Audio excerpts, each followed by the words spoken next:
I stood in David Chen's law office on the 15th floor, clutching a manila folder that contained enough evidence to destroy my son's real estate career. The city of Riverside stretched out below through floor-to-ceiling windows, but all I could think about were Ryan's words from 3 days ago. "Mom, you're being too dramatic and always complaining. Nobody wants to hear your conspiracy theories about my business." At 58, I'd spent the last 2 years being treated like a confused old woman who didn't understand the modern world. My son, my own flesh and blood, had perfected the art of dismissing me with that patronizing smile and those 4 devastating words. "You're being too dramatic." If only he knew that his dramatic mother had just handed over documentation of federal fair housing violations that could land him in prison. The irony was so bitter I could taste it. For 25 years, I'd worked as a paralegal at Chen & Associates, one of Riverside's most prestigious law firms. I'd helped build cases that brought down corrupt developers, discriminatory landlords, and predatory lenders. Ryan thought I was just a retired widow living on Social Security in a modest apartment complex. He had no idea that I still consulted for the firm, that David Chen considered me one of his most valuable researchers, or that I'd been quietly documenting his illegal business practices for the past 6 months. Before we jump back in, tell us where you're tuning in from, and if this story touches you, make sure you're subscribed, because tomorrow I've saved something extra special for you. My name is Linda Martinez, and this is the story of how I went from being the complaining mother to the woman who saved my son from federal prosecution, whether he wanted to be saved or not. But to understand how we got to that moment in David's office, I need to take you back to where it all began. 2 years ago, when my husband Carlos died and everything in my life changed forever. Carlos and I had been married for 35 years when the heart attack took him. One day, we were planning our retirement travels, discussing whether to visit his family in Mexico or take that cruise to Alaska. And the next day, I was standing in a funeral home making arrangements I never thought I'd have to make alone. The grief was overwhelming, but what came after was almost worse. The well-meaning interference of my son. Ryan had always been ambitious, even as a child. While other kids played video games, he was reading real estate magazines and talking about investment properties. By 32, he'd built Martinez & Associates into one of Riverside's most successful real estate agencies. He owned a beautiful home in Oak Hills, the gated community where all the successful professionals lived. His wife Ashley drove a BMW, his kids Emma and Jake attended private school, and he belonged to the country club where deals were made over golf and expensive whiskey. When Carlos died, Ryan immediately swooped in to help me with my finances. "Mom, you can't handle all this paperwork alone," he'd said, gathering up insurance policies and bank statements. "Let me take care of everything. You're too emotional right now to make good decisions."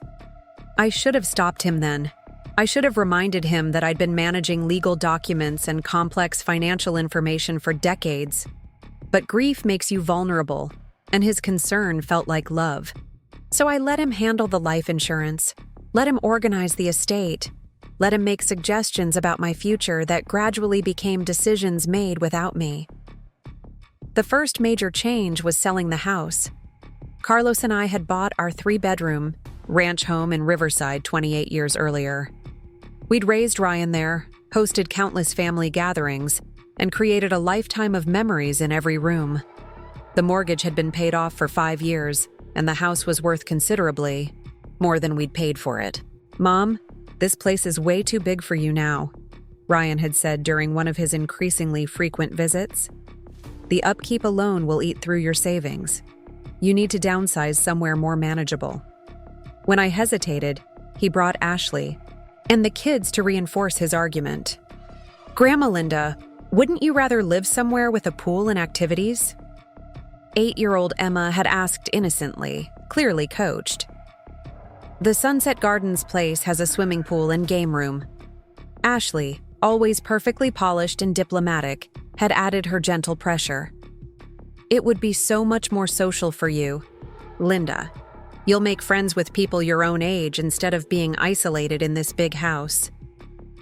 I tried to explain that I wasn't ready to leave the home I'd shared with Carlos, that I felt closest to him there among our things and memories. But Ryan had already done the research, already found Sunset Gardens apartment complex, already calculated how much equity I'd free up by selling. "Think practically, Mom," he'd said with that patient tone he used when he thought I was being unreasonable. "You'll have money left over after buying the apartment. You can travel, enjoy yourself, not worry about maintenance and repairs." The rational arguments were hard to counter, especially when I was still struggling with basic decisions like what to have for breakfast. So I agreed to look at Sunset Gardens, and I had to admit it was nice. The one-bedroom apartment was modern and bright, with a small balcony overlooking a courtyard garden. The complex had amenities I'd never had: a fitness center, community room, swimming pool, and organized activities for residents. What I didn't realize until after I'd signed the papers was how much control I was giving up in the process. Ryan handled the sale of my house, saying he'd get a better price through his real estate connections. He managed the purchase of the apartment, streamlined the paperwork, and even hired movers to pack and transfer my belongings. "Don't worry about any of the details, Mom," he'd assured me. "I've got everything under control." The phrase should have been a warning. Ryan had everything under control, which meant I had control over nothing. The apartment itself was lovely, but it was a fraction of the size of my house. Decades of accumulated possessions had to be sorted, donated, or discarded. Ryan made most of these decisions with ruthless efficiency. "You don't need all this stuff anymore, Mom. Fresh start, remember?" Photo albums that chronicled our family history were condensed into 2 small boxes. Carlos's workshop tools, which I'd hoped to give to Jake when he was older, were sold at a garage sale. Furniture that had been wedding gifts or family heirlooms was deemed too big or outdated for the new space. "We're not running a museum here," Ryan had said when I protested giving away my grandmother's china cabinet. "You need to be realistic about what fits in your new lifestyle." My new lifestyle, as it turned out, was considerably more restricted than my old one. Preparing and narrating this story took us a lot of time, so if you are enjoying it, subscribe to our channel. It means a lot to us. Now back to the story.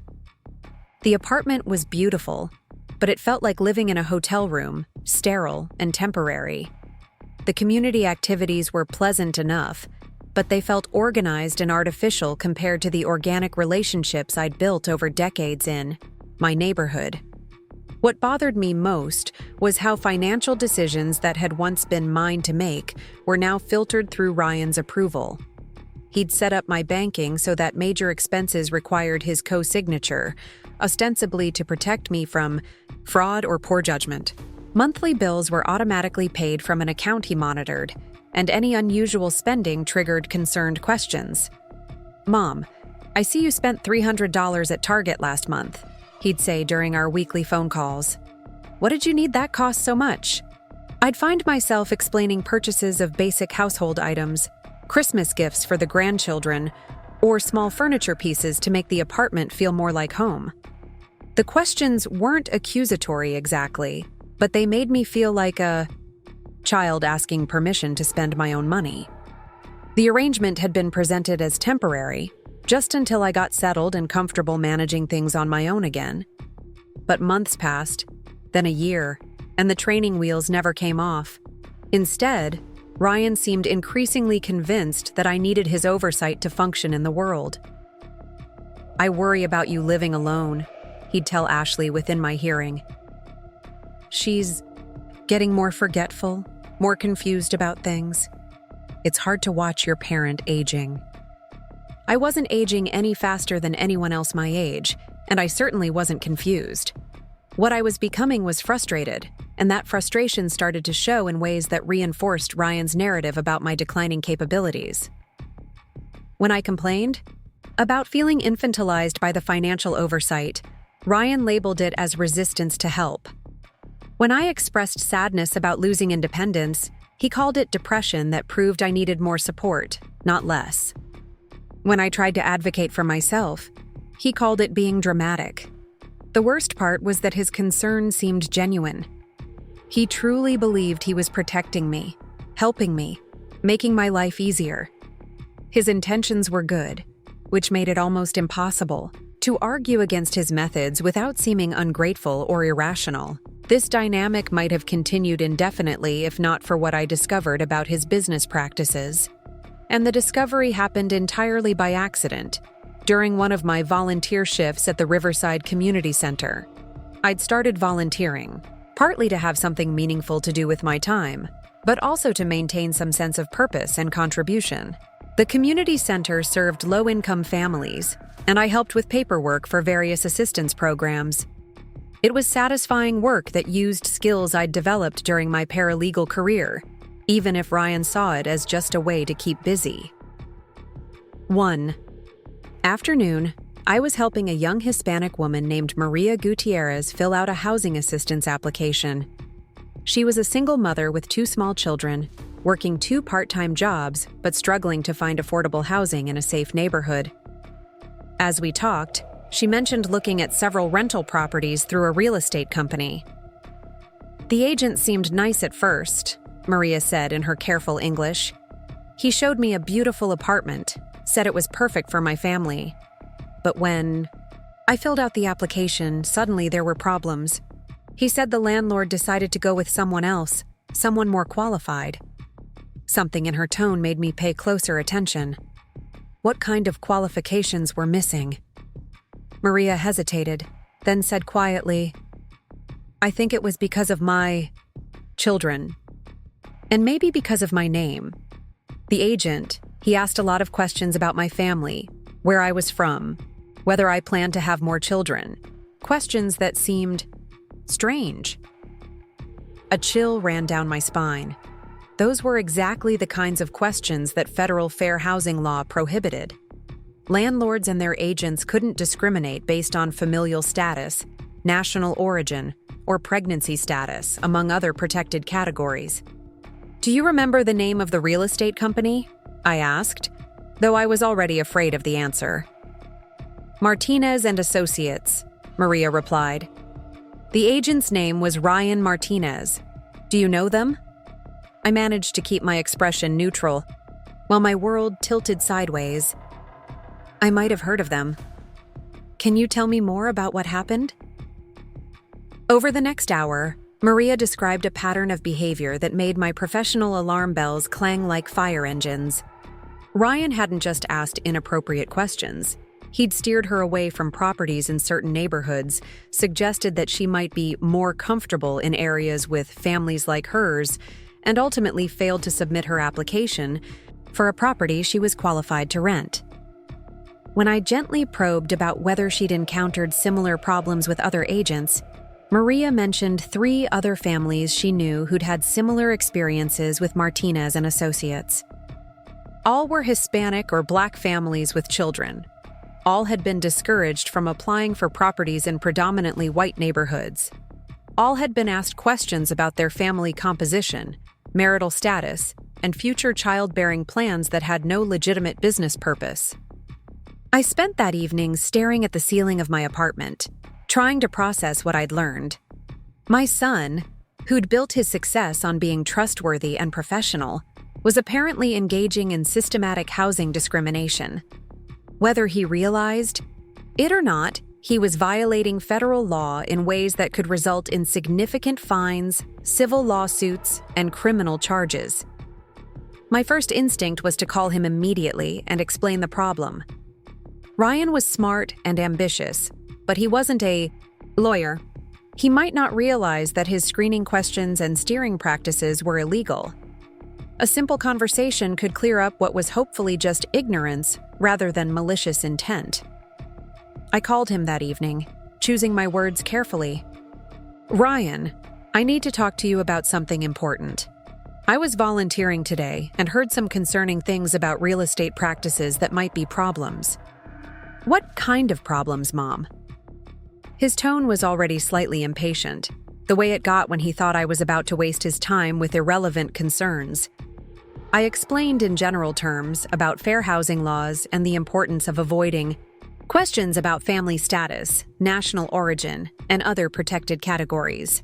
I mentioned that some local families had expressed concerns about being steered away from certain neighborhoods or asked inappropriate questions during the rental process. Ryan's response was swift and dismissive. "Mom, you don't understand how the real estate business works. We have to qualify tenants properly to protect property owners. There are legitimate business reasons for the questions we ask." "But Ryan, federal law specifically prohibits—" "I know what I'm doing," he interrupted. "I've been in this business for 10 years. I have lawyers who review our procedures. You're getting worked up over nothing." I tried a different approach. "I'm not trying to interfere with your business. I just want to make sure you're protected from potential legal issues. Maybe you could have your lawyers review the specific questions you're asking applicants, just to be safe." That's when I heard the tone that had become all too familiar, the patronizing patience of an adult humoring a confused child. "Mom, you're being too dramatic. These families probably didn't qualify for the properties they wanted, and now they're making excuses. That's not discrimination, that's just business." The conversation ended with Ryan assuring me that he knew what he was doing and suggesting that I focus on my volunteer work instead of worrying about things I didn't understand. But I understood more than he realized, and what I understood terrified me. Over the following weeks, I quietly began documenting what I'd learned. I spoke with more families at the community center, always careful not to identify myself as Ryan's mother or to suggest that they had legal recourse. I simply listened to their experiences and took notes that I kept locked in a folder in my apartment. The pattern was unmistakable and deeply troubling. Ryan's agency was systematically discriminating against minority families, particularly those with children. They were being steered away from properties in white neighborhoods, asked illegal questions about their family plans and national origin, and denied opportunities for rentals they were financially qualified to obtain. Even more concerning was what I learned about Ryan's business model. He'd built relationships with property owners who explicitly wanted to avoid renting to certain types of tenants. He was helping them accomplish illegal discrimination while maintaining plausible deniability through carefully worded rejections and screening procedures. The more I learned, the more urgent the situation became. Ryan wasn't just risking his own career and freedom. He was actively harming families who were already struggling with limited housing options. Every day that passed meant more families being denied equal access to housing based on their race, ethnicity, or family status. I tried approaching the subject with Ryan 2 more times over the next month, each time hoping he would listen to my concerns and take corrective action. Each conversation ended the same way, with him dismissing my worries as the overreactions of someone who didn't understand his business. "Mom, you're always complaining about something," he said during our last conversation on the topic. First, it was the apartment being too small, then it was the financial arrangements. Now it's my business practices. Nothing is ever good enough for you. The accusation stung because it contained enough truth to feel personal. I had been complaining more lately, but it was because I'd lost control over my own life and was watching my son make choices that could destroy his future. My complaints weren't random dissatisfaction. They were the desperate attempts of someone who could see problems that others were ignoring. But Ryan had made it clear that my concerns weren't welcome. He'd categorized me as a chronic complainer whose opinions could be safely dismissed. The woman who'd spent 25 years navigating complex legal issues was now just a dramatic mother who worried too much. That's when I realized I had no choice but to take action myself. The decision to investigate my own son's business practices was one of the hardest I'd ever made. For weeks after our last conversation about fair housing laws, I lay awake nights, wrestling with the implications of what I'd discovered. On one hand, Ryan was my child. the boy I'd raised and loved unconditionally for 32 years. On the other hand, he was systematically denying families their basic civil rights, and his stubborn refusal to listen to my warnings meant the violations would continue until someone stopped him.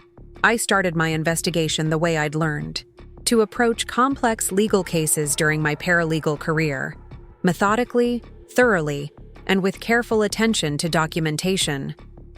Every morning after my coffee, I would sit at my small dining table with a legal pad and pen, mapping out what I knew and what I needed to learn. The folder containing my initial notes grew thicker each day as I added witness statements, property listings, and correspondence. My first breakthrough came through Carol Thompson, my closest friend at Sunset Gardens. Carol and I had bonded over our shared experience of being widowed in our 50s and finding ourselves navigating a world that suddenly seemed designed for couples. She was a retired nurse with a sharp mind and a natural skepticism about authority that I'd come to appreciate during our weekly coffee meetings at Maplewood Cafe. "You've been distracted lately," Carol observed during one of our Tuesday morning sessions. "Something's eating at you, and it's not just missing Carlos." I'd been careful not to discuss my concerns about Ryan with anyone, partly out of loyalty to family, and partly because I wasn't sure how to explain the situation without sounding like exactly the kind of dramatic, complaining mother Ryan accused me of being. But Carol's direct question, combined with her genuine concern, broke through my reluctance to confide in anyone. "It's Ryan," I admitted, stirring my coffee absently. "I think he's making some serious mistakes in his business, but he won't listen to me. He thinks I'm just an old woman who doesn't understand how things work." Carol raised an eyebrow. "What kind of mistakes?" I gave her a careful overview of what I'd learned about Ryan's discriminatory practices, watching her expression grow increasingly troubled as I described the pattern of behavior I'd documented. Carol listened without interrupting, occasionally asking clarifying questions that showed she understood the gravity of what I was describing. "Linda, this isn't just mistakes," she said when I finished. "This is federal crime territory. Fair. Housing violations can result in serious penalties, including prison time for systematic discrimination." "I know," I replied quietly. "That's why I keep trying to warn him. But every time I bring it up, he dismisses me as being overdramatic. He's convinced that I don't understand his business." Carol leaned back in her chair, studying me with the analytical gaze I'd learned to recognize from her nursing background. "What did you do before you retired? I know you weren't just a housewife." The question surprised me. In our friendship, we'd focused more on present concerns than career histories. I was a paralegal for 25 years at Chen & Associates downtown. I specialized in civil rights cases, including housing discrimination. Carol's eyebrows shot up. "So you're probably one of the most qualified people in Riverside to recognize housing discrimination, but your son thinks you don't understand business?" Hearing it stated so bluntly made the irony even more painful. He doesn't know about my work experience. I mean, he knows I worked at a law firm, but he thinks I was just filing papers and answering phones. He's never asked for details about what I actually did. "Have you told him?" I considered the question seriously. I've tried to explain that I have experience with these laws, but he's not interested in hearing it. In his mind, I'm his mother, who needs his help and protection, not a professional with relevant expertise. Carol nodded knowingly. "My son does the same thing. Suddenly becomes an expert on my health because he read something on the internet, but doesn't want to hear about my 30 years of nursing experience. It's like having children erases everything else you ever were." Her observation resonated deeply. Since Carlos died and Ryan had taken over managing my affairs, I'd felt my professional identity dissolving. The woman who had researched complex legal cases and helped build winning arguments was now just someone who needed help balancing her checkbook and making decisions about apartment living. "The question is, what are you going to do about it?" Carol continued. "Because if what you're telling me is accurate, Ryan isn't just hurting his own career. He's actively harming families who are trying to find decent housing. That evening, I called David Chen at home. David and I had maintained a friendship even after my supposed retirement, partly because we'd worked together for so many years, and partly because he'd continued to send me consulting work that I could do from home. Ryan didn't know about the consulting arrangement, which provided me with both intellectual stimulation and supplemental income that I hadn't felt obligated to report to his financial oversight. "Linda, good to hear from you," David said warmly. "How's the investigation into the Riverside Housing Authority matter coming along?" "Actually, David, I'm calling about a different kind of housing issue, a personal one." I explained the situation with Ryan's business practices, being careful to present the facts objectively despite the personal pain involved. David listened with the focused attention I remembered from our professional collaboration, occasionally asking questions that helped clarify the legal implications of what I'd observed. "This is serious, Linda," he said when I finished. "Systematic housing discrimination isn't just a civil matter. The Department of Justice has been cracking down on these practices, especially when they involve steering and exclusionary screening procedures." "I know the legal ramifications," I replied. "What I don't know is how to handle the family ramifications. Ryan is convinced that I'm being dramatic and interfering in something I don't understand. He's my son, David. I don't want to destroy his career, but I can't stand by and watch him destroy other families' opportunities." David was quiet for a moment, considering the complexity of my situation. "Have you documented everything thoroughly?" "I have witness statements from 6 families, copies of property listings showing the steering patterns, and notes from 3 phone conversations where Ryan explicitly dismissed my concerns about fair housing compliance." "That's more thorough documentation than we usually see in the initial stages of these cases," David said with professional admiration. "The question is whether you want to handle this as a family intervention or a legal matter." "What's the difference?" "A family intervention means you present the evidence to Ryan directly. Make it clear that you have sufficient documentation to support a formal complaint, and give him the opportunity to change his practices voluntarily. A legal matter means we file complaints with HUD and potentially the Department of Justice and let the federal enforcement process handle it." The choice felt impossible. A family intervention risked Ryan continuing his discriminatory practices while becoming more careful about avoiding detection. A legal complaint could result in his arrest and the destruction of his business, even if federal prosecution ultimately led to plea bargains and reduced penalties. "There's a third option," David continued, sensing my hesitation. "You could document everything thoroughly enough to support a federal case, then present that documentation to Ryan as evidence of what he's facing if he doesn't change his practices immediately. Give him a clear choice between voluntary compliance and federal prosecution." This approach appealed to me because it honored both my legal responsibilities and my maternal instincts. Ryan would have the opportunity to understand the severity of his situation and make better choices, but families wouldn't continue suffering discrimination while he decided whether to take me seriously. "I'll need more documentation," I said, thinking through what would be required to build an airtight case. "More witness statements, evidence of the discriminatory steering patterns, and probably recordings of the screening procedures." "Be very careful about recordings," David warned. "California has strict consent requirements for recording conversations, but everything else you mentioned would be valuable evidence." Over the next month, I threw myself into building the most comprehensive housing discrimination case I'd ever worked on. My apartment dining table became a war room covered with legal pads, witness statements, property listings, and demographic analysis charts. I spent hours each day at the community center, carefully interviewing families who had experienced discrimination while helping them with other paperwork needs. The pattern that emerged was even more troubling than I'd initially realized.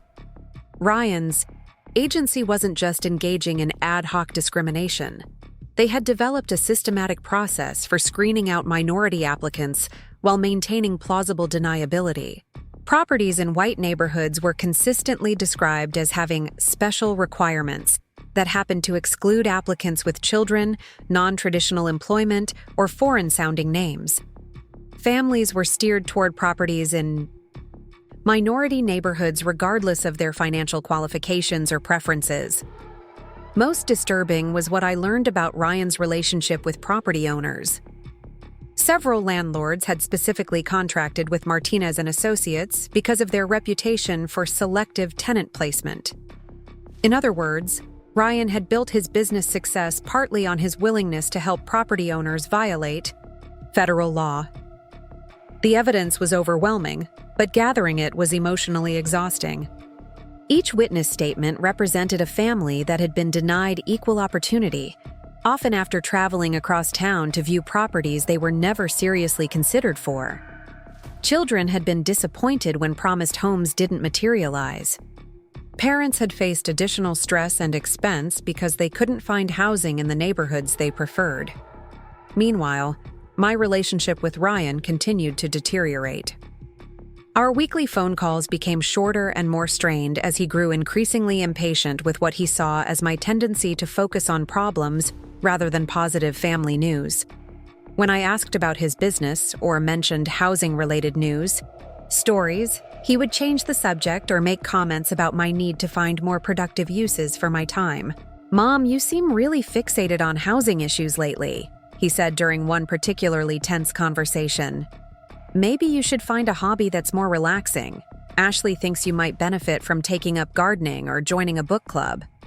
The suggestion that I needed hobbies to occupy my mind, delivered by a daughter-in-law who worked part-time in marketing while I was building a federal case in my spare time, almost made me laugh. If it hadn't been so frustrating, it would have been absurd. "I'm not fixated, Ryan. I'm concerned about legal compliance in an industry that affects people's fundamental rights."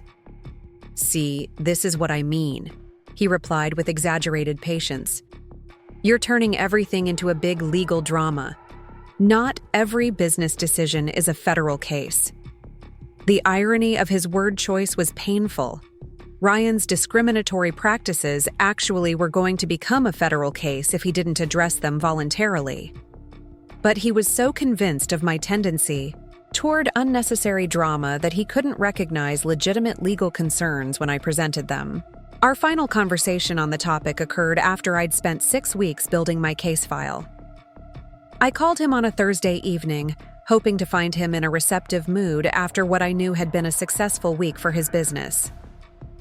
I'd seen the Martinez and Associates advertisements celebrating their latest sales milestones and thought he might be more willing to listen to concerns when he was feeling confident about his professional success. "Ryan, I need to have a serious conversation with you about some legal issues that could affect your business," I began, trying to strike a tone that was authoritative without being confrontational. "Mom, we've been over this. I have lawyers who handle legal compliance. My business practices are fine. I don't think they are, and I've been doing some research that suggests you might be at risk for fair housing violations." "Research?" His tone shifted to barely concealed irritation. "What kind of research?" I explained that I'd been speaking with families who had concerning experiences with rental applications and property showings. I mentioned the patterns I'd observed and the potential legal implications without revealing the full extent of my investigation. Ryan's response was swift and dismissive. "Mom, you can't just talk to random people and jump to conclusions about my business practices. These families probably didn't qualify for the properties they wanted, and now they're making complaints instead of accepting responsibility for their financial situations." "Ryan, I'm not jumping to conclusions. I have experience with fair housing law, and what I'm hearing suggests serious compliance problems." "Experience?"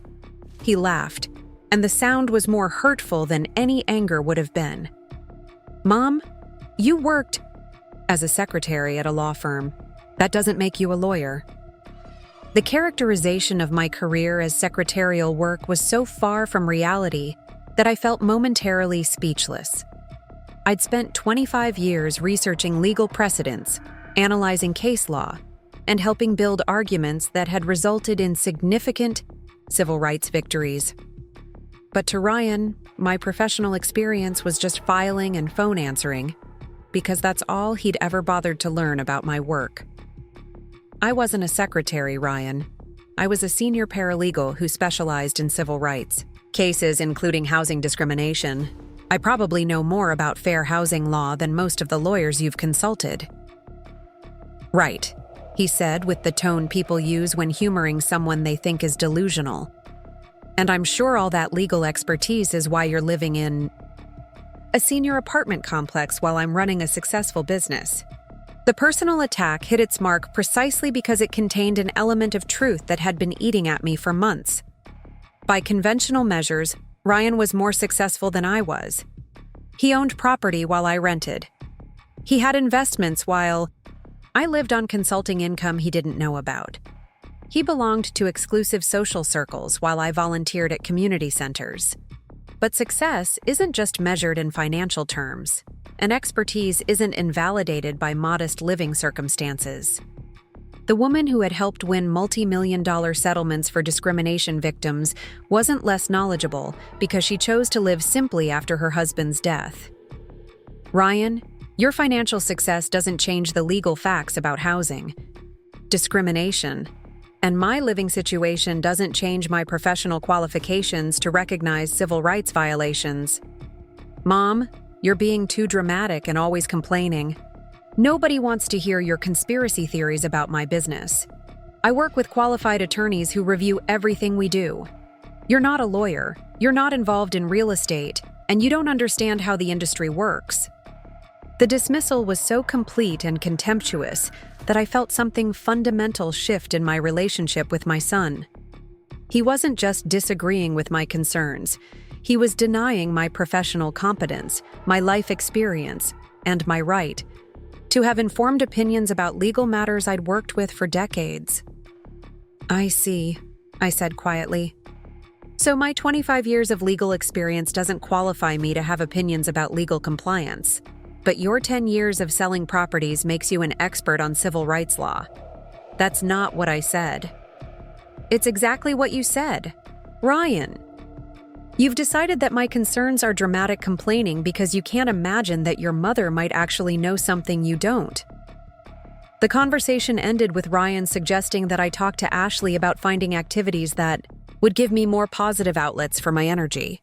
He was concerned, he said, that I seemed to be developing an unhealthy fixation on problems that didn't actually exist. After I hung up the phone, I sat in my apartment looking at the case file that covered my dining table. 6 weeks of investigation had produced evidence that would convince any reasonable person that Martinez and Associates was systematically violating federal law.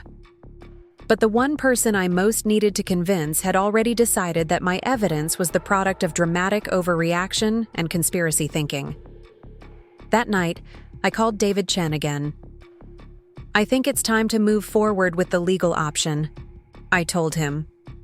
Ryan has made it clear that he won't address these practices voluntarily, and I can't continue watching families suffer discrimination while he convinces himself that I'm just a complaining mother who doesn't understand his business. Are you sure, Linda? Once we file formal complaints, there's no controlling how the federal enforcement process unfolds. Ryan could face significant penalties, including criminal charges if the discrimination is found to be systematic and intentional. I thought about Maria Gutierrez, the young mother who had been steered away from safe neighborhoods because she had children and a Hispanic surname. I thought about the other families I'd interviewed, all of whom had been denied equal access to housing because of Ryan's discriminatory practices.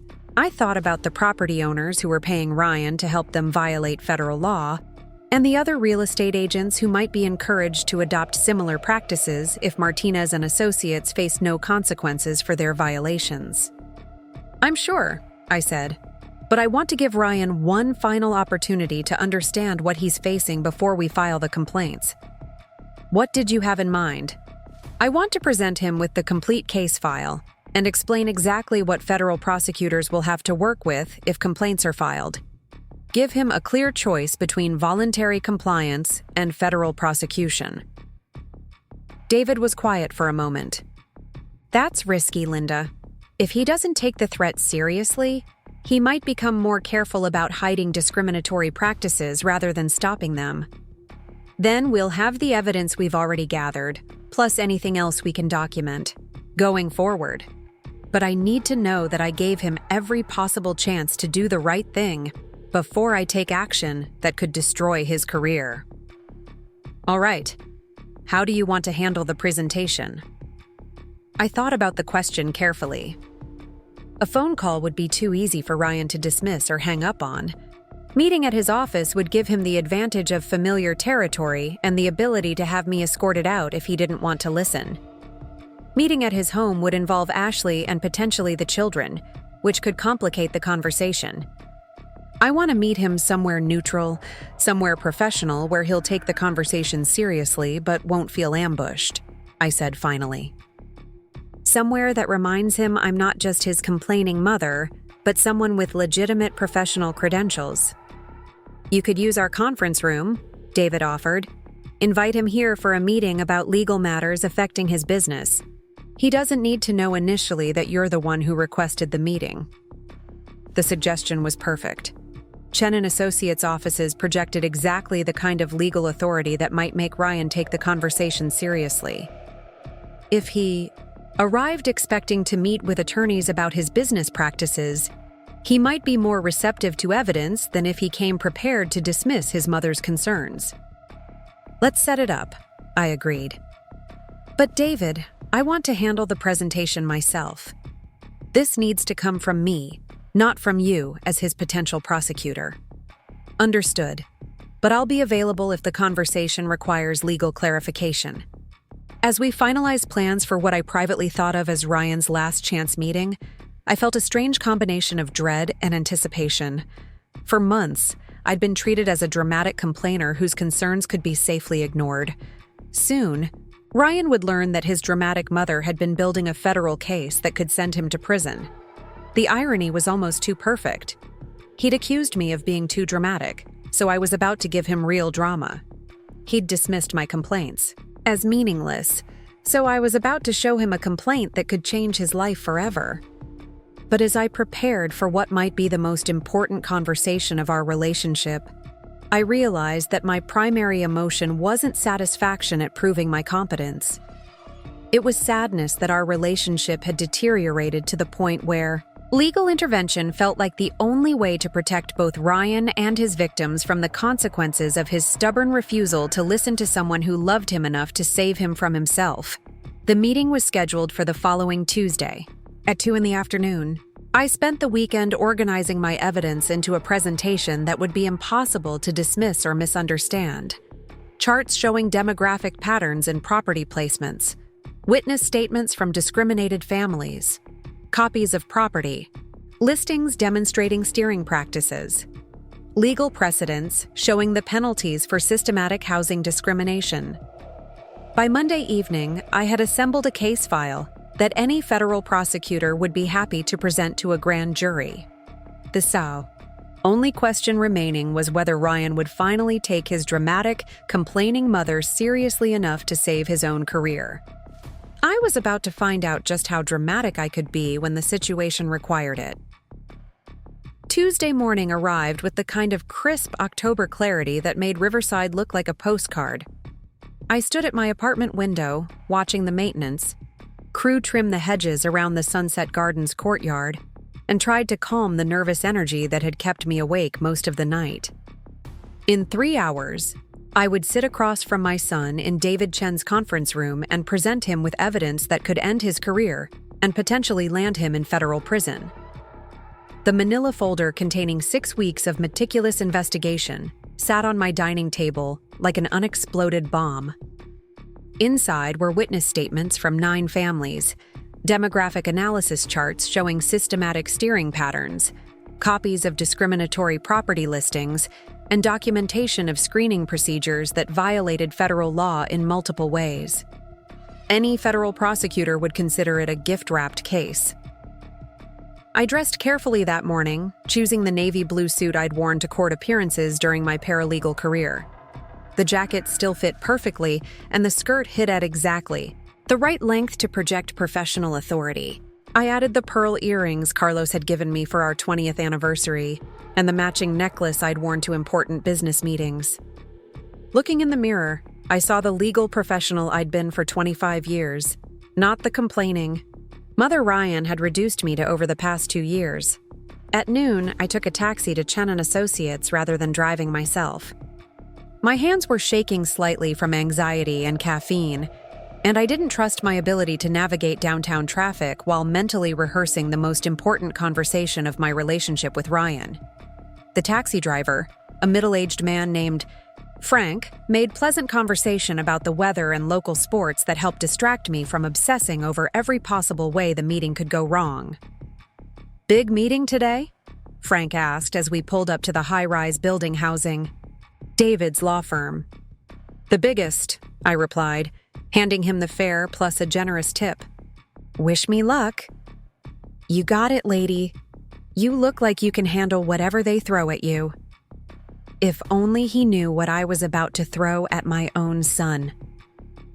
The Chen & Associates offices occupied the entire 15th floor of one of Riverside's most prestigious business buildings.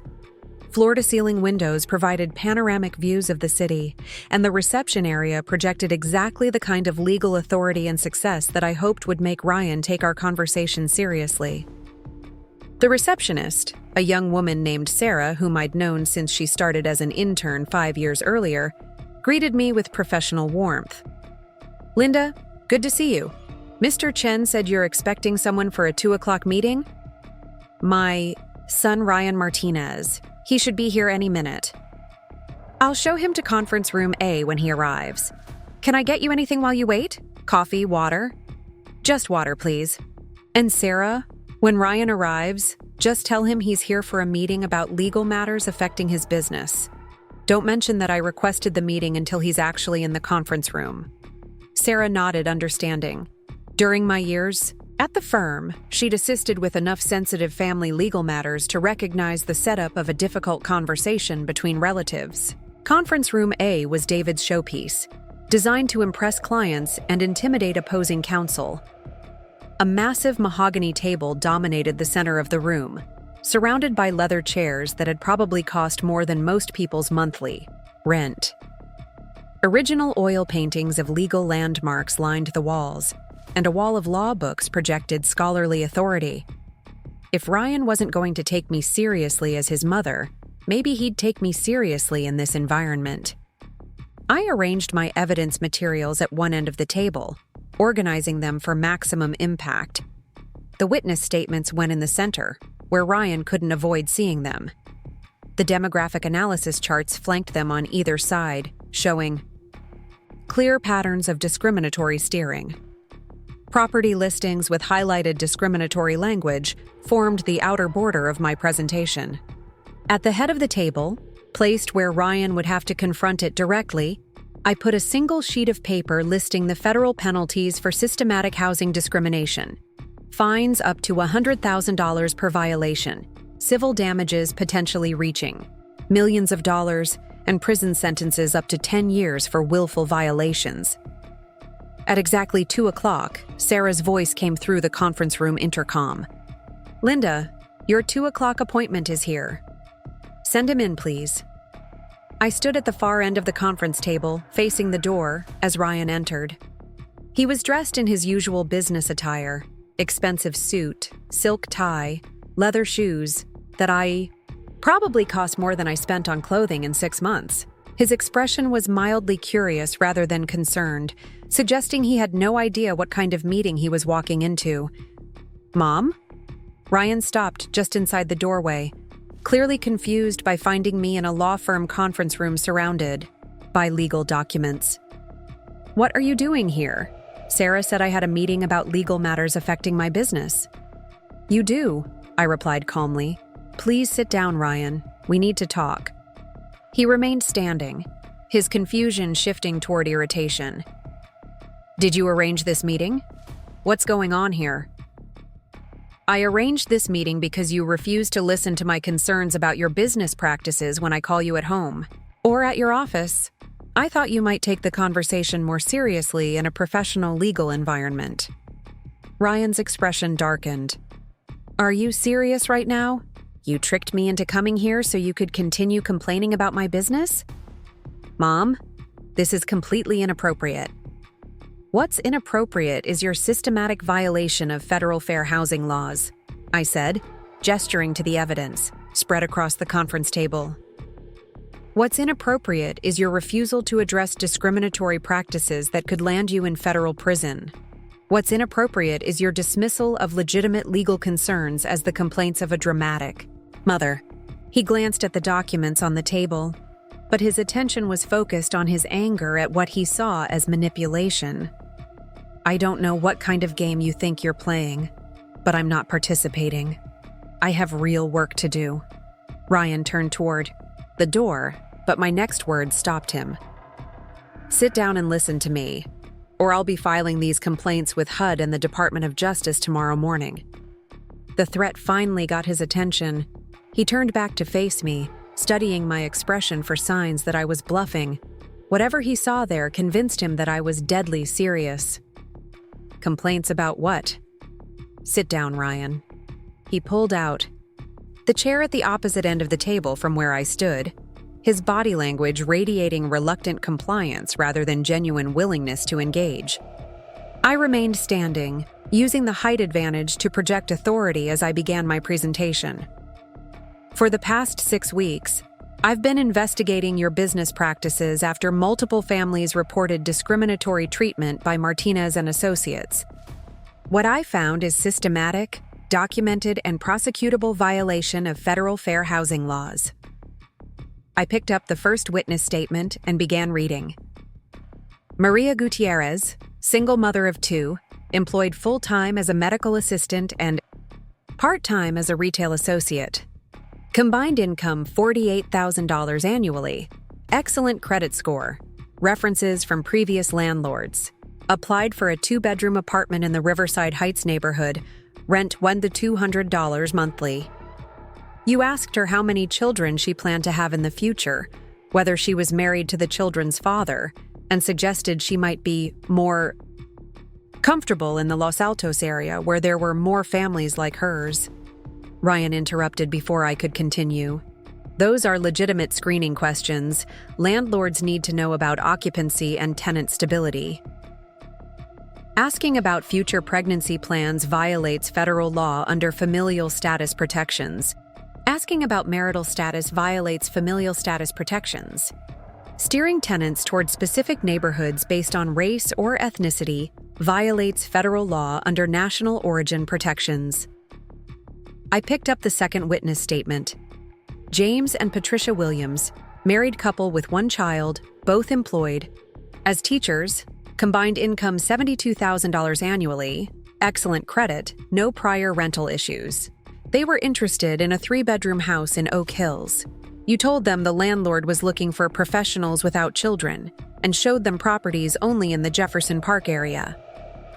The Oak Hills property had specific requirements. About noise and wear and tear concerns, Ryan said, but his voice lacked its usual confidence.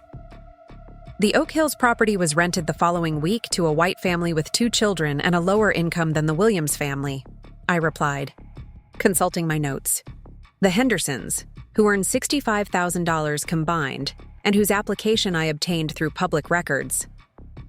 They were never told about concerns regarding children or noise. I continued through witness statement after witness statement, watching Ryan's expression shift from defiance to concern to something approaching alarm. By the time I'd presented evidence from 9 families, all showing clear patterns of discriminatory steering and screening, the conference room felt heavy with the weight of accumulated evidence. This is all circumstantial, Ryan said when I finished, but his protest sounded hollow even to him. You're taking isolated incidents and creating a pattern that doesn't exist. I moved to the demographic analysis charts, spreading them across the table so he could see the visual representation of his discriminatory practices. This shows every property placement your agency has made in the past year, organized by client demographics and neighborhood characteristics. Notice anything interesting? The charts were devastating in their clarity. Every Black family had been steered to predominantly Black neighborhoods, regardless of their income or preferences. Every Hispanic family had been directed away from white neighborhoods, even when they qualified financially for properties in those areas. Every family with children had been excluded from properties in neighborhoods with good schools and low crime rates. This could be coincidence, Ryan said. But he was staring at the charts with growing recognition of what they revealed. Coincidence doesn't explain why your agency has never successfully placed a minority family in a property located in a predominantly white neighborhood, I replied. Coincidence doesn't explain why families with children are systematically excluded from properties in the safest neighborhoods with the best schools. Coincidence doesn't explain why you ask illegal questions about family planning and marital status only to applicants with Hispanic surnames.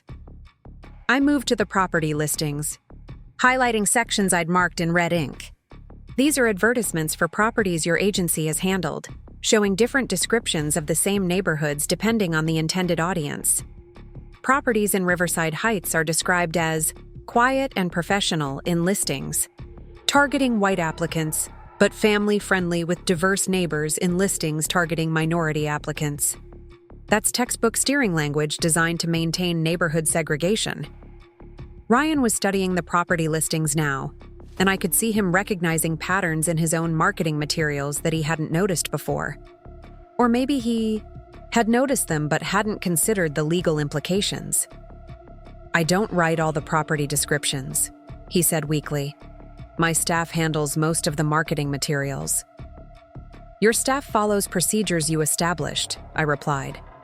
And you personally conducted most of the client screenings I've documented. This isn't about rogue employees making unauthorized decisions. This is about business practices you implemented and supervised. I pulled out the final piece of evidence, a folder containing email correspondence I'd obtained through public records requests. These are communications between your agency and property owners, discussing tenant preferences and screening criteria. Several explicitly mention avoiding certain types of tenants or maintaining the character of specific neighborhoods. Ryan opened the folder and began reading, his face growing pale as he recognized his own email signature on messages that would be Exhibit A in any federal prosecution. One email chain was particularly damaging, showing Ryan assuring a property owner that Martinez and Associates would help maintain the family-friendly professional atmosphere of a white neighborhood by careful tenant selection that fits the community standards. Jesus Christ, Mom, Ryan whispered, finally understanding the gravity of what I'd documented. Where did you get all this? I've been investigating your business practices for 6 weeks, using skills I developed during 25 years as a paralegal specializing in civil rights cases, I said calmly. Everything here is legally obtained through public records, witness interviews, and documentation of publicly available information. Ryan looked up from the emails, meeting my eyes for the first time since I'd started my presentation.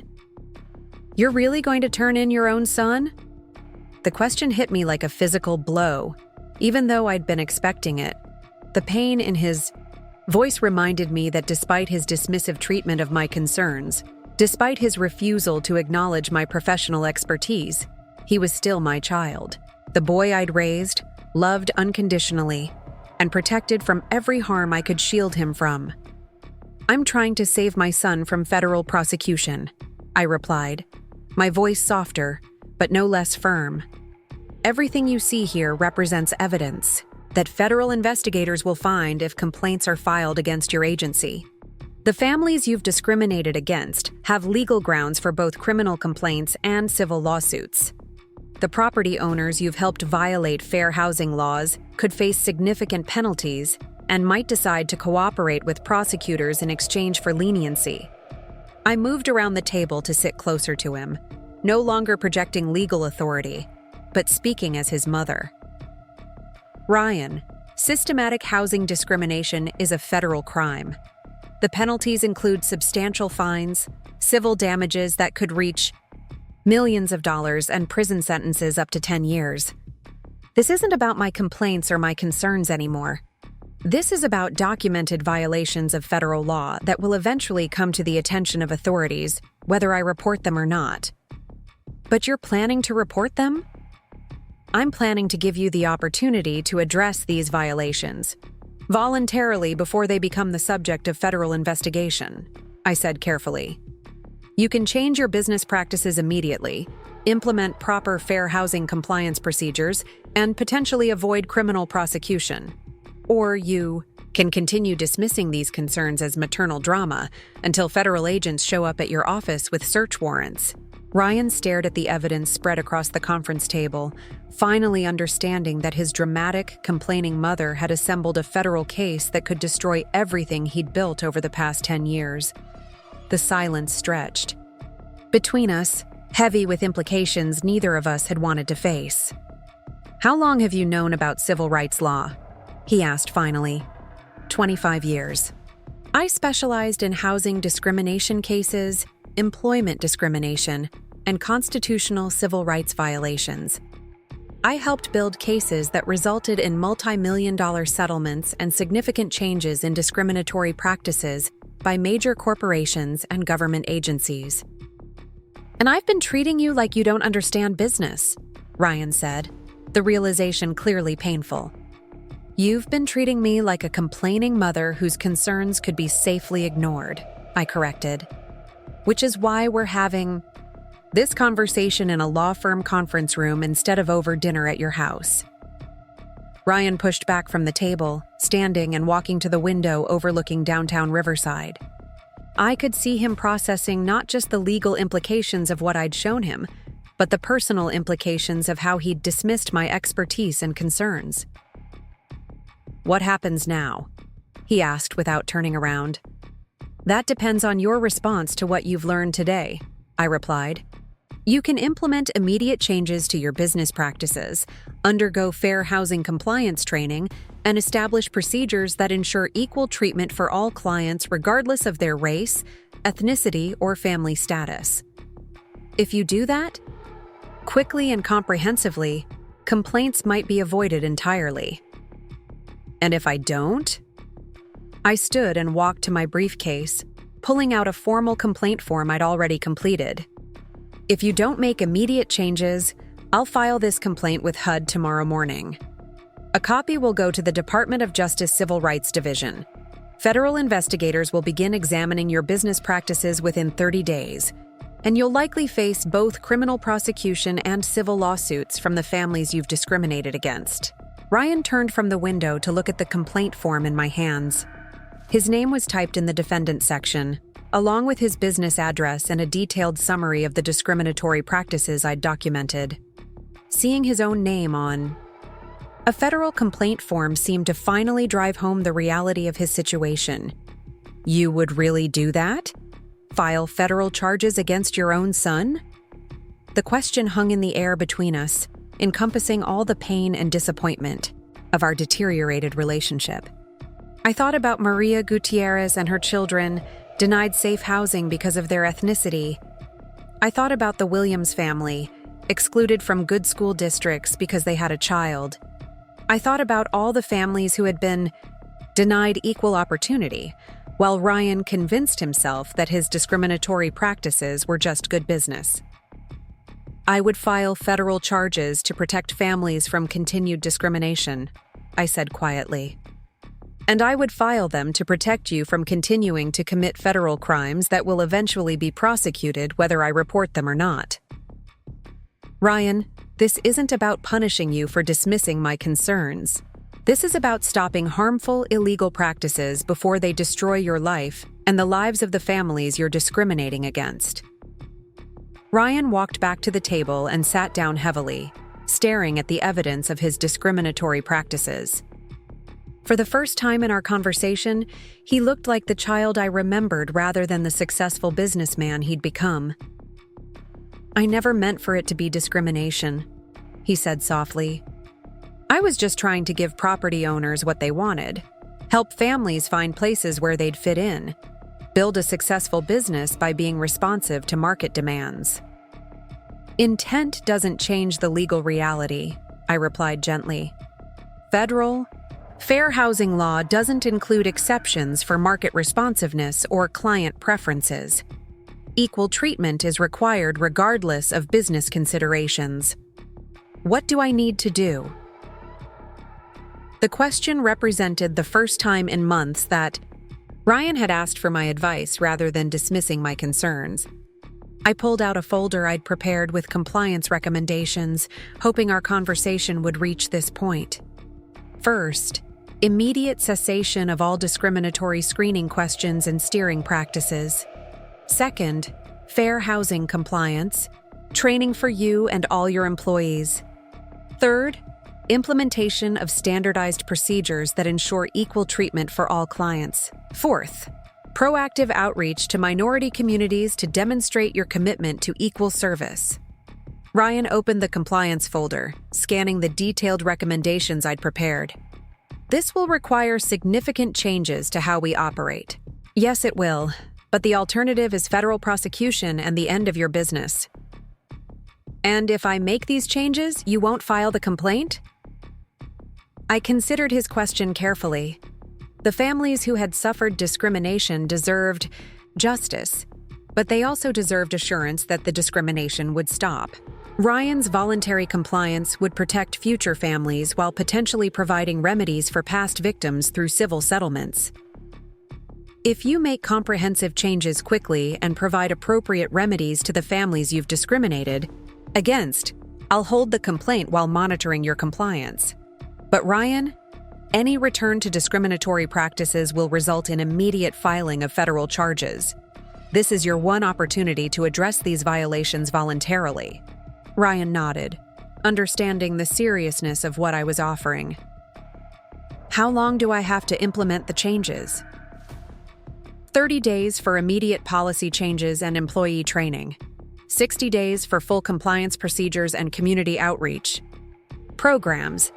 And I'll be monitoring your practices closely to ensure the changes are genuine rather than cosmetic. You'll be monitoring my business? Your dramatic, complaining mother will be watching to make sure you don't continue violating federal law, I said with the first hint of humor I'd felt all day. Consider it professional oversight from someone with relevant expertise. For the first time since he'd entered the conference room, Ryan smiled slightly. I guess I owe you an apology for not taking your concerns seriously. You owe me more than an apology, I replied firmly. You owe me recognition that your mother has professional expertise that might occasionally be relevant to your business decisions. You owe me acknowledgement that my concerns aren't dramatic complaints when they're based on 25 years of legal experience. And the families I've discriminated against? You owe them equal treatment going forward, and you probably owe them financial compensation for the discrimination they've experienced. That's something you'll need to work out with your attorney. Ryan gathered up the evidence materials, handling them with new respect for their implications. Can I keep copies of this documentation? I'll need it for implementing compliance procedures. Of course. But Ryan, remember that these materials represent federal evidence. Any attempt to destroy documentation or intimidate witnesses will result in immediate filing of criminal charges. Understood. He paused at the conference room door, looking back at me with an expression I hadn't seen since he was a child who'd disappointed me and wanted to make amends. Mom, I'm sorry I dismissed your concerns. I'm sorry I didn't listen when you tried to warn me. And I'm sorry I treated you like you didn't understand things you actually know better than I do. Apology accepted, I replied. But the real test will be whether you make the changes necessary to ensure this conversation never has to happen again. After Ryan left, I sat alone in the conference room for several minutes, processing what had just occurred. The confrontation I'd dreaded had gone better than I'd hoped, with Ryan finally understanding both the legal seriousness of his situation and the professional competence of his mother. But I also knew that good intentions wouldn't necessarily translate into sustained behavioral change. David Chen knocked on the conference room door and entered. having waited for Ryan to leave the building before checking on how the meeting had gone. "How did it go?" he asked, noting the empty evidence folders and my exhausted expression. He understood the severity of the situation and agreed to make immediate changes, I replied. "Whether he follows through remains to be seen." "And if he doesn't?" I held up the completed federal complaint form. "Then we file this and let the UA Justice Department handle enforcement. You know, Linda, what you just did took tremendous courage. Not many mothers would be willing to threaten their own children with federal prosecution to protect civil rights. And not many sons would put their mothers in the position of having to choose between family loyalty and legal obligation," I replied sadly. "But sometimes being a good mother means protecting your child from the consequences of choices they're too stubborn to recognize as mistakes." As I gathered my materials and prepared to leave Chen and Associates, I reflected on how dramatically our family dynamic had shifted in the space of a single afternoon. Ryan had entered the meeting convinced that his mother was a dramatic complainer, whose concerns could be safely dismissed. He was leaving with the understanding that his mother was a legal professional whose expertise had potentially saved him from federal prison. The irony wasn't lost on me. He'd accused me of being too dramatic and always complaining, so I'd given him real drama in the form of a federal case that could have destroyed his career. Sometimes the most loving thing a parent can do is show their child exactly how serious the consequences of their actions could become. Now I would wait to see whether Ryan's shock and promises would translate into genuine change, or whether I'd need to follow through on the threat that had finally gotten his attention. Either way, he would never again dismiss his mother's concerns as the complaints of someone who didn't understand the world he operated in. The woman he'd underestimated for 2 years had just demonstrated exactly how much she understood about the legal consequences of business decisions. And she'd done it with the kind of dramatic flair that would be impossible for him to forget. 3 months later, I stood in the community room at Sunset Gardens, watching families from across Riverside celebrate the grand opening of our new Fair Housing Resource Center. The transformation had been remarkable, not just in Ryan's business practices, but in the entire landscape of housing equality in our city. What had started as a desperate attempt to save my son from federal prosecution had evolved into something much larger and more meaningful than I'd ever imagined possible. The Resource Center occupied a converted storefront in downtown Riverside, funded through a combination of private donations and settlement money from discrimination cases that had been resolved in the wake of our intervention with Martinez and Associates. Bright yellow walls displayed information about tenant rights in 3 languages, while volunteer desks staffed by retired professionals like myself provided free assistance with housing applications, discrimination complaints, and legal referrals. Ryan stood near the refreshment table, talking quietly with Maria Gutierrez and her 2 children. She'd been the first family to receive compensation through his voluntary settlement program, and over the past months, their relationship had evolved from victim and perpetrator to advocate and ally. Maria now served on the Resource Center's advisory board, helping other families navigate the housing market while ensuring that discriminatory practices were quickly identified and addressed. "The transformation is really remarkable, Carol," Thompson said, joining me near the window overlooking the busy street. 6 months ago, Ryan was systematically discriminating against families, and now he's funding programs to help those same families find equal housing opportunities. "It's been a journey," I replied, thinking about the difficult months of implementing change that had followed our confrontation at David Chen's law firm. Not always smooth, but ultimately successful. The immediate aftermath of our conference, room meeting had been challenging for everyone involved. Ryan had returned to Martinez and Associates that afternoon with a new understanding of his legal vulnerability, but translating that awareness into concrete operational changes had required sustained effort and professional guidance. Within a week, he'd hired a civil rights attorney to review all agency procedures and implement comprehensive fair housing compliance protocols. The first major change was elimination of all discriminatory screening questions and practices. Properties were marketed with standardized descriptions that focused on objective features, rather than subjective characterizations designed to attract or discourage specific demographic groups. Employee training sessions were conducted by fair housing experts, and client interaction procedures were restructured to ensure equal treatment regardless of race, ethnicity, or family status. But the most significant transformation was in Ryan's personal understanding of his role in perpetuating housing inequality.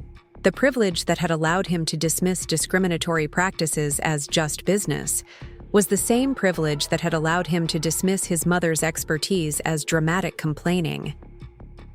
Confronting his discriminatory behavior required confronting his assumptions about whose voices deserved to be heard and whose concerns deserved to be taken seriously.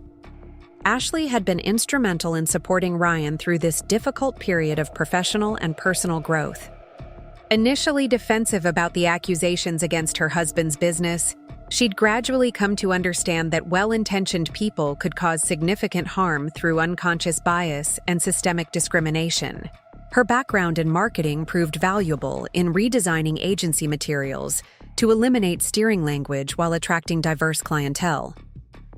I never realized how much our advertising reflected assumptions about who belonged in which neighborhoods. Ashley had told me during one of our increasingly frequent family dinners. Looking back at our old marketing materials, the coded language is embarrassingly obvious. The children, Emma and Jake, had adapted to their father's career changes with the resilience typical of their age group. They were proud that Daddy's business now helped families find homes instead of making it harder for them, though they didn't fully understand the legal and ethical complexities involved. Their innocent questions about fairness and kindness had occasionally provided insights that helped Ryan understand the human impact of discriminatory practices.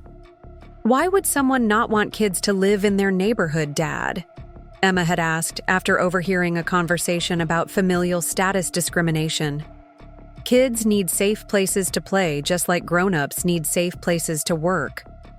Her simple observation had crystallized something important for Ryan about the fundamental unfairness of excluding families with children from the safest neighborhoods with the best schools. Children didn't choose their family circumstances, and denying them access to quality housing based on their parents' demographics perpetuated inequality across generations. The voluntary settlement program Ryan established had been one of the most emotionally challenging aspects of implementing change. Each family that had experienced discrimination through Martinez and Associates was contacted directly, offered financial compensation, and provided with priority assistance in finding suitable housing. The conversations were often painful, requiring Ryan to acknowledge specifically how his actions had harmed people who'd simply been seeking homes for their families. "I can't undo the discrimination you experienced," he'd told the Williams family during one particularly difficult meeting. "But I can take responsibility for what happened, provide compensation for the harm caused, and commit to ensuring it never happens again to any family." Some families were more forgiving than others. Maria Gutierrez had been remarkably gracious, accepting Ryan's apology and becoming an advocate for the changes he was implementing. The Johnson family, a Black couple with 3 children who'd been systematically excluded from properties in white neighborhoods, had been more skeptical of his transformation, but ultimately agreed to participate in the settlement program. "Actions matter more than apologies," Marcus Johnson had said bluntly. "We'll see whether these changes are real or just legal protection." Their skepticism had motivated Ryan to go beyond minimum compliance requirements, implementing proactive measures to demonstrate genuine commitment to fair housing. Martinez and Associates began partnering with community organizations serving minority populations, sponsoring financial literacy workshops, and providing pro bono services to first-time homebuyers from underserved communities. The transformation hadn't been without professional costs. Several property owners who had specifically contracted with Martinez and Associates because of their willingness to engage in discriminatory screening terminated their relationships when the agency implemented equal treatment policies. Ryan's total revenue decreased initially as he lost clients who valued discrimination over legal compliance. "Some business isn't worth having," Ryan had told his staff during a meeting about lost accounts. "We're building a sustainable practice based on legal compliance and ethical treatment of all clients, not short-term profits from discriminatory practices." But the business model ultimately proved more successful than the discriminatory approach had been. Word spread through Riverside's minority communities that Martinez and Associates had genuinely changed its practices and was actively working to promote fair housing. Referrals from satisfied clients increased significantly, and the agency's reputation for ethical practice attracted property owners who wanted to ensure legal compliance rather than circumvent civil rights laws. The relationship between Ryan and me had undergone perhaps the most dramatic transformation of all. The son who had dismissed his mother as a dramatic complainer whose concerns could be safely ignored now regularly sought my advice on legal compliance issues and business ethics. Our weekly phone calls had evolved from tense exchanges about my supposed overreactions to collaborative discussions about fair housing advocacy and community engagement. "I keep thinking about all the times you tried to warn me," Ryan had said during one of our dinners at his Oak Hills home. "You weren't being dramatic or complaining. You were trying to save me from myself, and I was too arrogant to listen. You were also too accustomed to being successful to imagine that you might be making serious mistakes," I'd replied gently. "Success can blind us to our own failures, especially when those failures don't immediately affect us personally." Our family dynamic had shifted in other ways as well. Ryan no longer managed my finances or made assumptions about my capabilities based on my age or living situation. He'd learned that my modest apartment and quiet lifestyle reflected personal choices rather than limited competence, and that my volunteer work utilized professional skills rather than filling empty time with busy work. "I want to ask you something," Ryan had said during one of our conversations about the resource center planning. "Would you consider consulting formally for Martinez and Associates? We could use someone with your expertise to ensure our compliance procedures remain current and effective." The offer had surprised me, not because it wasn't logical, but because it represented such a complete reversal of his previous attitude toward my professional qualifications. The son who had characterized my career as secretarial work was now recognizing that my expertise might benefit his business. "I'd be honored to consult with your agency," I'd replied, "but I want the arrangement to be professional rather than familial. If you hire me, it should be because my qualifications merit the position, not because I'm your mother." "Deal. But can I admit that having a civil rights expert in the family makes me feel more confident about avoiding future legal problems?" The consulting arrangement had evolved into something more comprehensive than either of us had initially envisioned. My work with Martinez and Associates included not just compliance monitoring, but employee training, client education, and community outreach programs. The skills I'd developed during my paralegal career were finally being utilized at their full potential, and the intellectual stimulation had been profoundly satisfying after years of feeling underutilized and dismissed. David Chen had watched our family's transformation with professional interest and personal satisfaction. The case we'd built against Ryan's discriminatory practices had never been filed with federal authorities, but the documentation had proven valuable for implementing comprehensive compliance procedures and settlement negotiations. "What you accomplished through family intervention probably achieved better long-term results than federal prosecution would have," David had observed during one of our consulting meetings. "Ryan's voluntary transformation has been more thorough and sustainable than court-ordered compliance typically produces." The success of our approach had attracted attention from other civil rights advocates dealing with discrimination in family businesses. I'd been invited to speak at conferences about creative enforcement strategies that prioritized education and voluntary compliance over punitive prosecution. The irony hadn't escaped me that my expertise was now being recognized precisely because I'd been willing to threaten my own son with federal prosecution, but the most meaningful recognition had come from the families whose lives had been directly affected by Ryan's transformation. The Resource Center opening celebration featured testimonials from clients who had found homes through the reformed Martinez and Associates, families who had received settlement compensation, and community members who were benefiting from the agency's new community engagement programs. 3 months ago, I thought finding safe housing for my children was going to be impossible, said Carmen Rodriguez, a single mother who had worked with Ryan to find a 3-bedroom apartment in a neighborhood with excellent schools. Now my kids are thriving in their new school, and I know that other families won't face the discrimination that almost kept us from finding our home.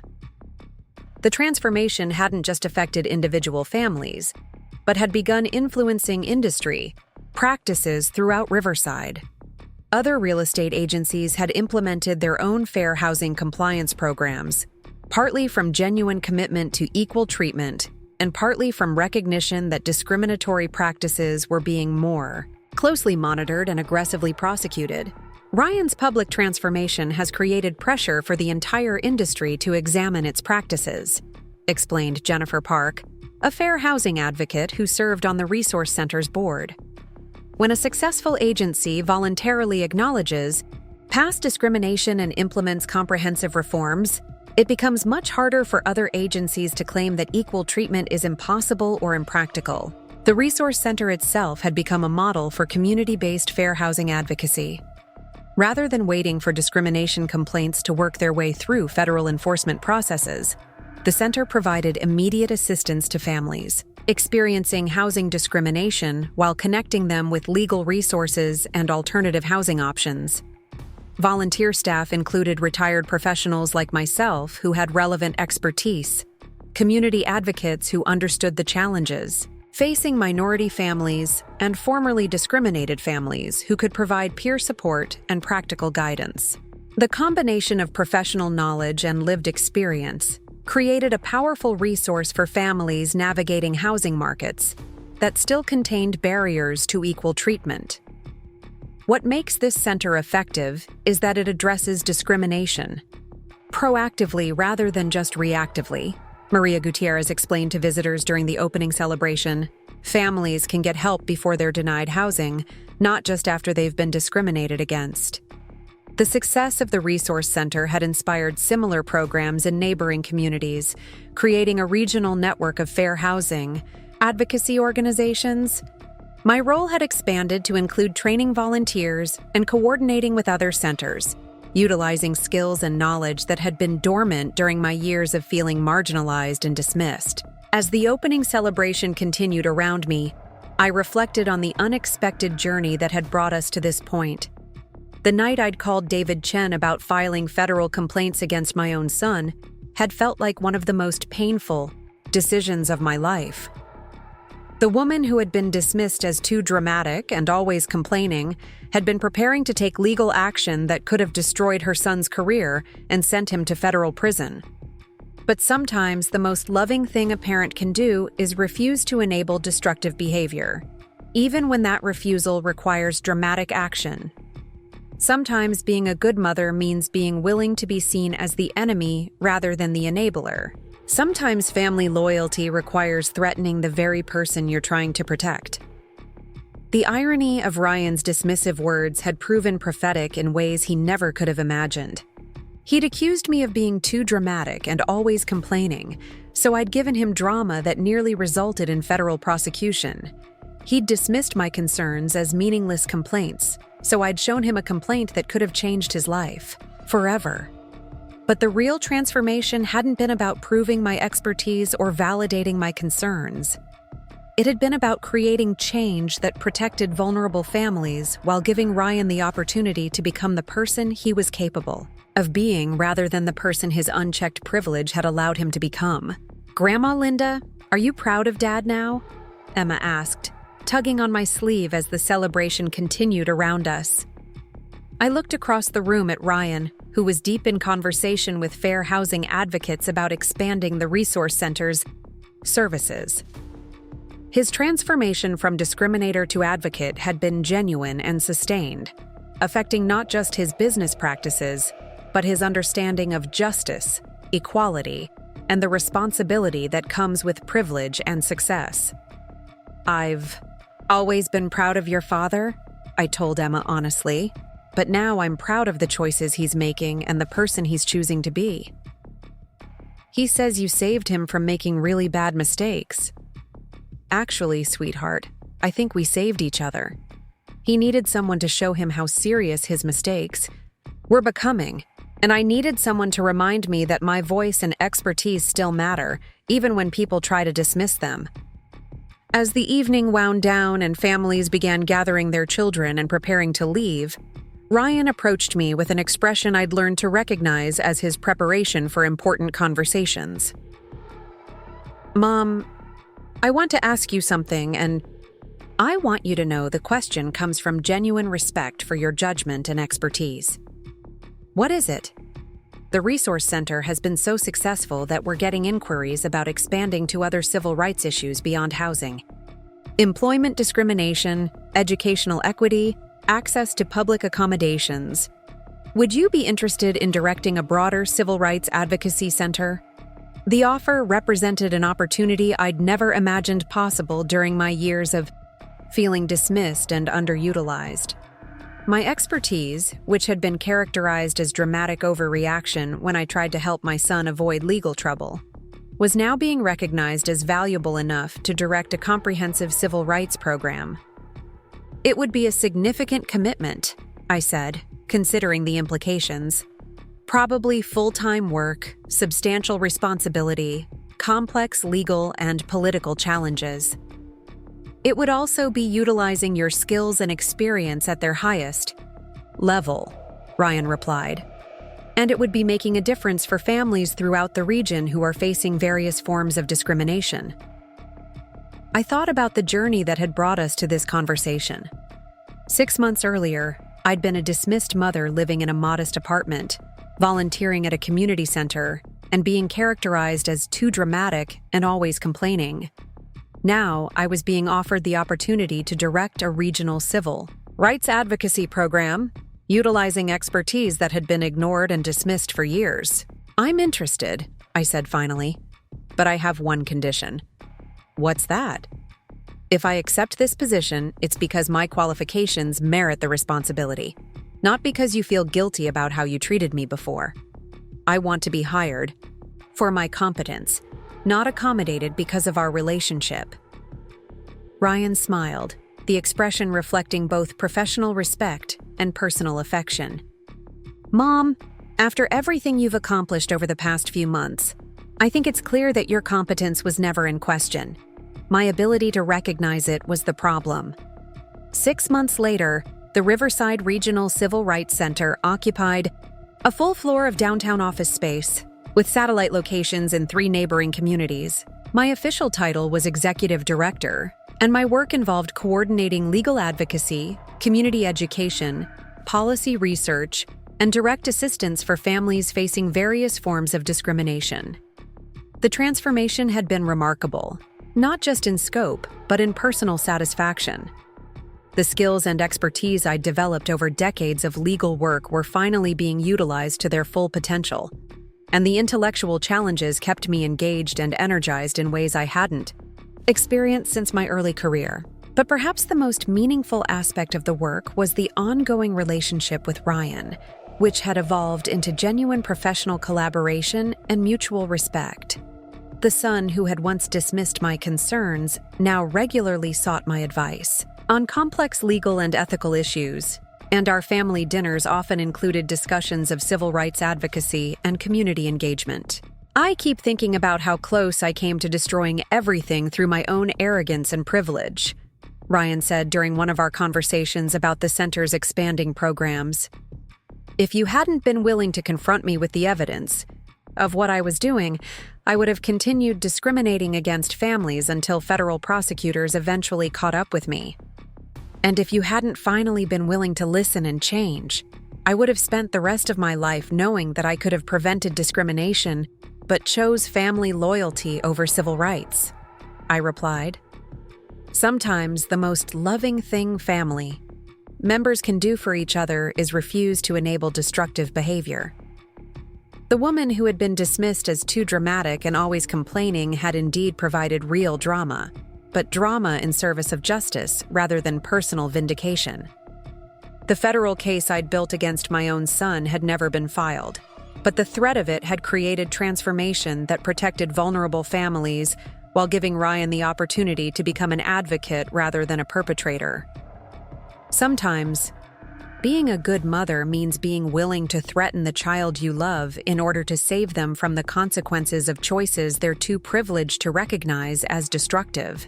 Sometimes the most dramatic action is the most loving action, especially when the alternative is enabling harm that will eventually destroy both the perpetrator and their victims.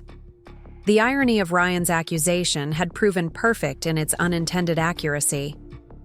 He'd said I was too dramatic and always complaining, so I'd given him real drama with my lawyer. But the drama had been in service of justice, and the complaints had been based on professional expertise he'd been too arrogant to recognize. Now, as I sat in my office overlooking downtown Riverside, reviewing case files and planning community outreach programs, I understood that being dismissed and underestimated had actually prepared me for this work in unexpected ways. The experience of having my voice ignored had given me deeper empathy for families whose concerns about discrimination were similarly dismissed. The frustration of being characterized as dramatic had helped me understand how civil rights advocates were often marginalized and discredited by those who benefited from maintaining discriminatory systems. The journey from dismissed mother to respected civil rights director had been painful and challenging, but ultimately transformative in ways that benefited not just our family, but the broader community. Ryan's business had become a model for ethical practice in the real estate industry. The Resource Center was helping hundreds of families navigate housing markets while avoiding discrimination, and I was utilizing my expertise at its highest level while making a difference for families throughout the region. Sometimes the most unlikely beginnings lead to the most meaningful destinations. Sometimes the most painful confrontations result in the most positive transformations. And sometimes being accused of being too dramatic and always complaining is exactly the motivation needed to provide real drama that changes everything for the better. 1 year later, I stood at the podium of the National Fair Housing Conference in Washington, D.C., looking out at an audience of civil rights attorneys, housing advocates, and government officials from across the country. The woman who had once been dismissed as too dramatic and always complaining was now being introduced as a keynote speaker whose innovative approach to family-based discrimination intervention had become a model for communities nationwide.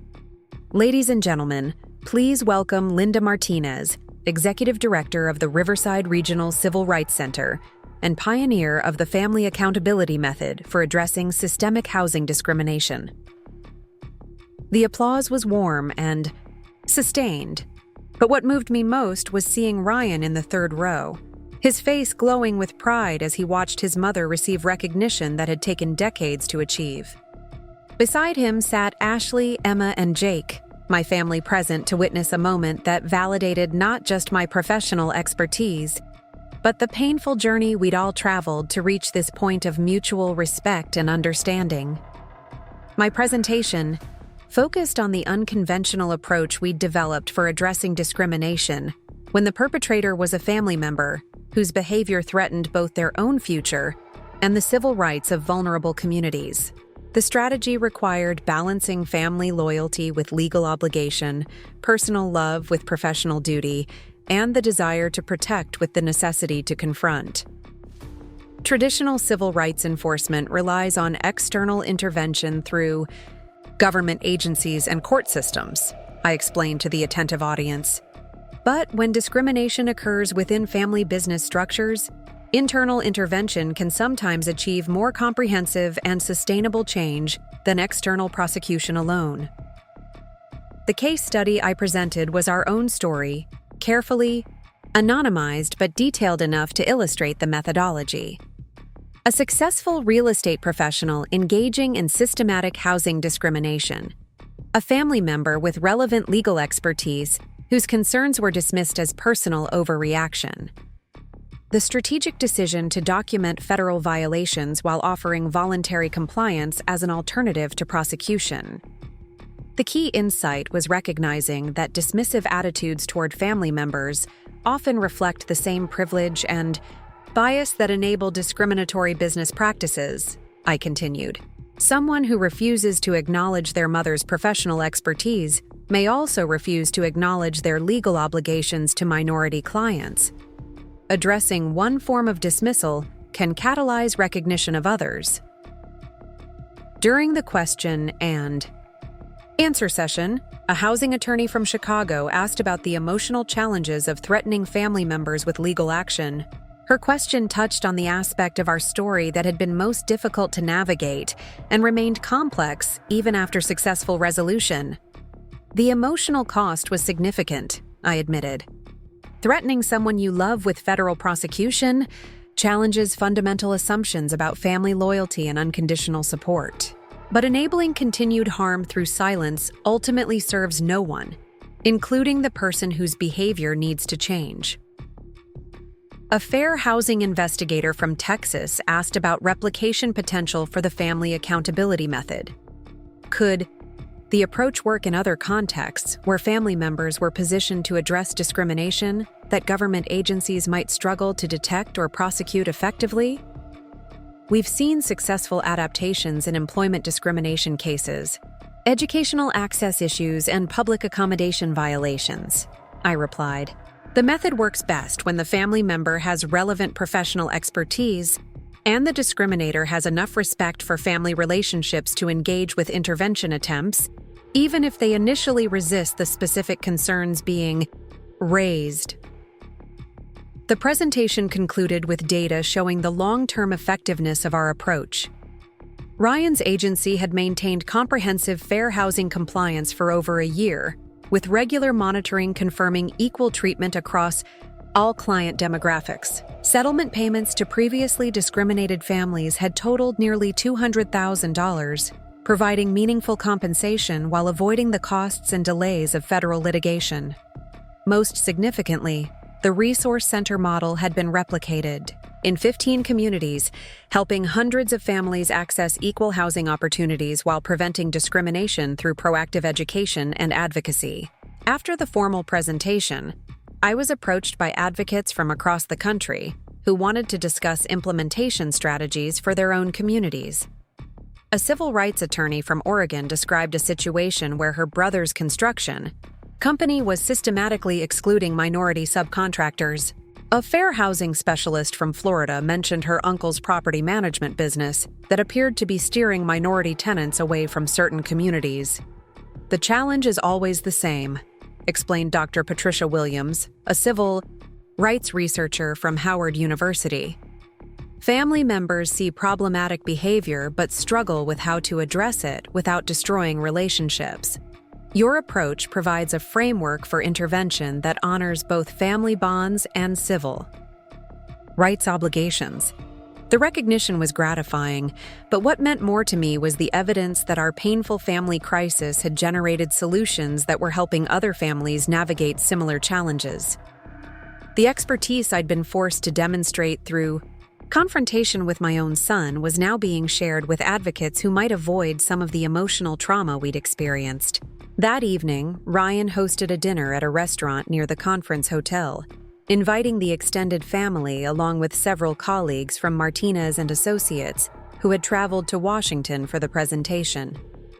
The conversation was lively and wide-ranging, covering everything from policy developments in fair housing law to the children's upcoming school projects on civil rights history. It's surreal listening to academic discussions about our family drama, Ashley commented during a quiet moment in the conversation. A year ago, we were in crisis management mode, and now Linda's getting national recognition for how we handled it. The drama part was real, I replied with a smile. Ryan was right about that. But sometimes drama serves important purposes, especially when the alternative is allowing harmful behavior to continue unchallenged. Emma, now 9 years old, had been listening to adult conversations about civil rights and discrimination with the serious attention children bring to topics they sense are important to their families. Her questions during the dinner were thoughtful and direct in ways that often surprised the adults around her. "Grandma Linda, before you gave Dad real drama with your lawyer, were other families still getting hurt by his business?" The question was innocent but profound, cutting directly to the moral center of our story. Ryan had been systematically denying families equal access to housing, and each day of continued discrimination had represented real harm to real people seeking homes for their children. "Yes, sweetheart. Other families were being treated unfairly, and that's why it was important to help your father understand that his business practices needed to change. So sometimes you have to be dramatic to help people. Sometimes you have to be willing to do difficult things to protect people who are being harmed, even when those difficult things feel uncomfortable or scary." Emma nodded seriously, processing this information with the gravity she brought to moral lessons. Jake, now 11, had been following the conversation with equal attention, though his questions typically focused on practical rather than ethical considerations. "Dad, do you still feel bad about the families you treated unfairly before Grandma helped you fix your business?" Ryan considered the question carefully before responding. Over the past year, he'd spoken publicly about his discriminatory practices and the transformation process, but discussing it with his children required particular sensitivity and honesty. "I feel very bad about treating families unfairly," he said finally. "But I also feel proud that we were able to change our practices and help make things better for other families. Sometimes adults make mistakes, even serious ones. But the important thing is learning from those mistakes and working to fix any harm that was caused. And listening when smart people try to help you not make mistakes," Jake added, looking at me with the kind of direct acknowledgement that children offer when they recognize adult competence. The comment drew laughter from everyone at the table, but it also highlighted something important about how our family dynamics had evolved. The children now saw me as someone whose expertise deserved respect, whose concerns should be taken seriously, and whose professional accomplishments were worthy of pride and celebration. Later that evening, after the family had returned to their hotel rooms, Ryan and I sat in the quiet hotel bar, reflecting on the day's events and the journey that had brought us to this point. The son who had once dismissed my concerns as dramatic, complaining, was now one of my strongest professional supporters, regularly seeking my advice on complex business and ethical issues. "I keep thinking about what Emma said about being dramatic to help people," Ryan said, swirling the ice in his whiskey glass. "For most of my life, I thought drama was inherently bad, something to be avoided or dismissed. But what you did last year was dramatic in the best possible way." "Drama in service of justice is different from drama for its own sake," I replied. "But it took me a long time to learn that distinction, and even longer to be willing to act on it when the situation required it." "What do you think would have happened if you hadn't been willing to confront me? If you'd just continued trying to warn me without taking action?" I'd thought about this question many times over the past year, imagining alternative scenarios where I'd prioritized family harmony over civil rights enforcement. The possibilities were troubling to consider. "I think you would have continued discriminating against families until federal investigators eventually caught up with you," I said honestly. "The violations were too systematic and well documented to remain hidden indefinitely. But by then, many more families would have been harmed, and you would have faced criminal prosecution rather than voluntary compliance. So threatening me with federal charges actually protected me from federal charges." Exactly. Sometimes the most loving thing a parent can do is show their child the full consequences of choices they're making, even when that revelation is painful for everyone involved. Ryan was quiet for several minutes, processing implications that still felt fresh despite months of discussion and reflection. Our relationship had been fundamentally altered by the confrontation in David Chen's conference room, not just in terms of mutual respect, but in understanding the responsibilities that come with love and privilege. I want to ask you something, and I want an honest answer, Ryan said finally. When you were building that federal case against me, were there moments when you hoped you wouldn't have to use it? Moments when you wished I would figure it out on my own so you wouldn't have to threaten your own son with prosecution? The question touched on the most emotionally difficult aspect of the entire experience. Building a case that could have resulted in Ryan's imprisonment had been professionally straightforward, but personally agonizing. Each piece of evidence I documented represented both protection for discriminated families and potential destruction for my son's future. Every single day, I admitted, I desperately hoped you would recognize the legal problems and address them voluntarily. But I also knew that hoping wasn't enough when families were being harmed. Professional obligation sometimes requires acting against personal preference. And if I had refused to change after you presented the evidence? If I had continued discriminating despite understanding the legal consequences? This was the question I dreaded most. The scenario that would have forced me to choose definitively between family loyalty and civil rights enforcement.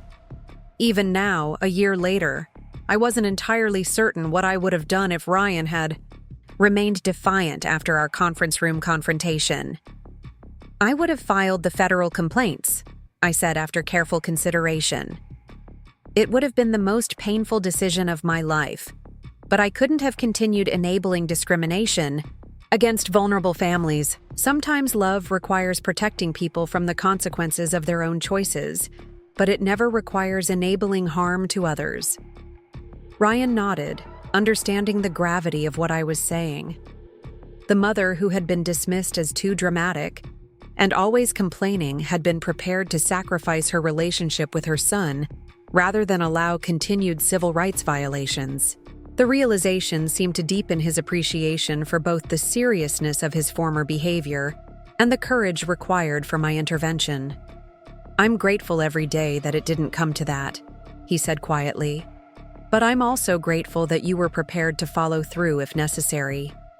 Knowing that you would have chosen justice over family convenience makes me understand how serious the situation really was.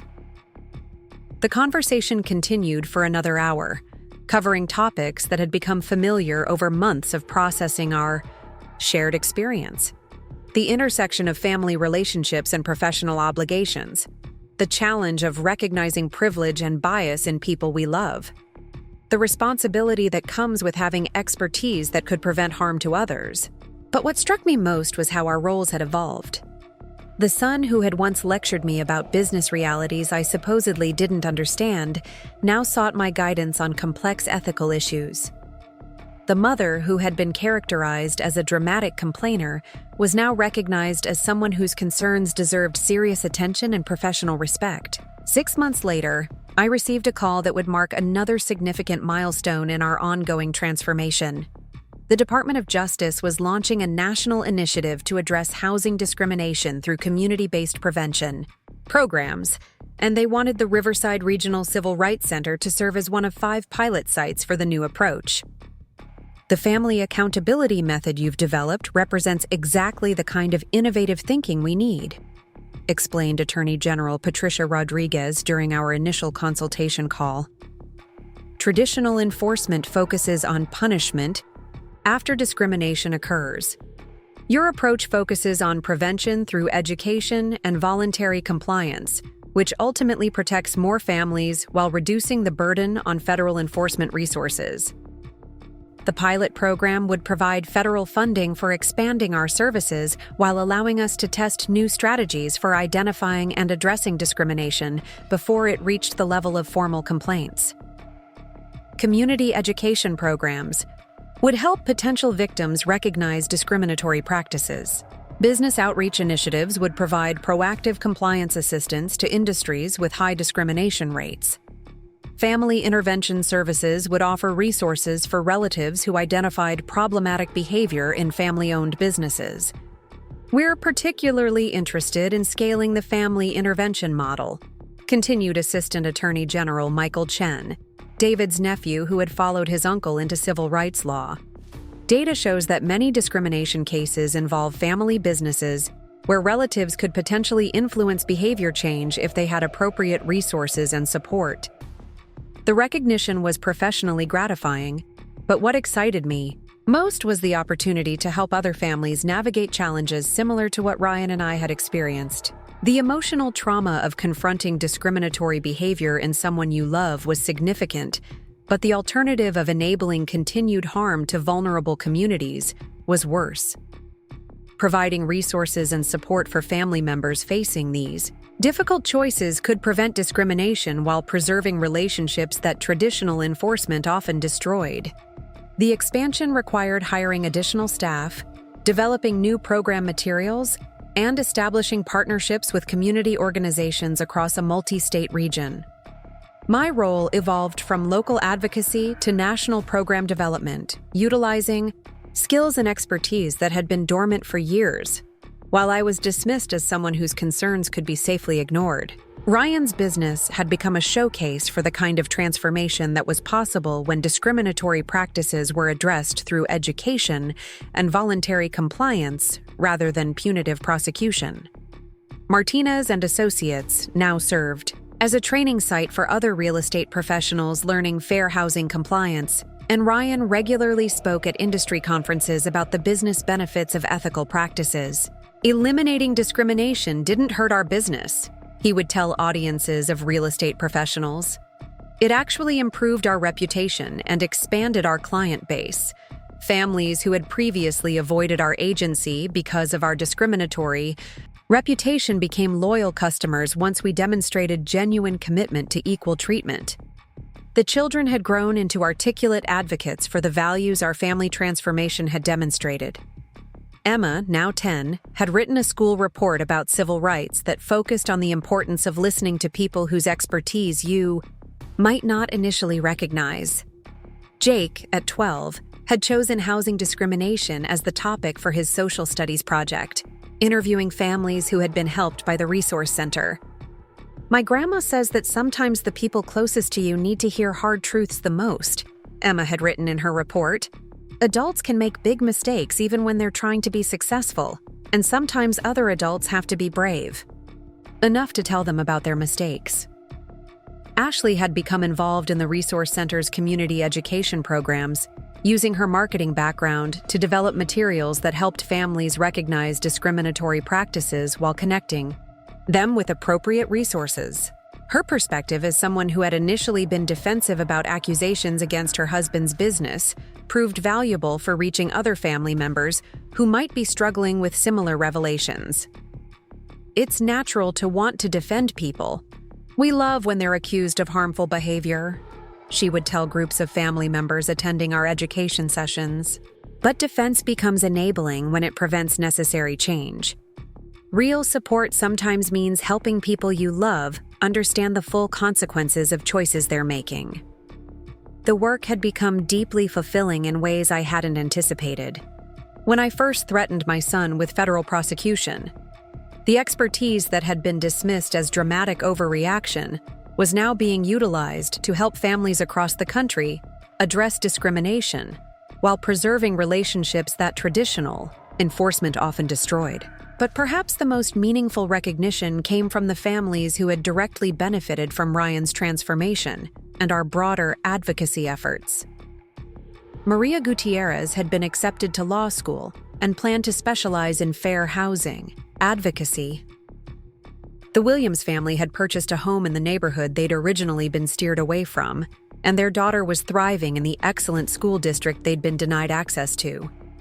What happened to our family changed the trajectory of our lives, Patricia Williams told me during a Resource Center anniversary celebration. Not just because we got compensation for the discrimination, but because we learned that we had rights and resources we didn't know existed.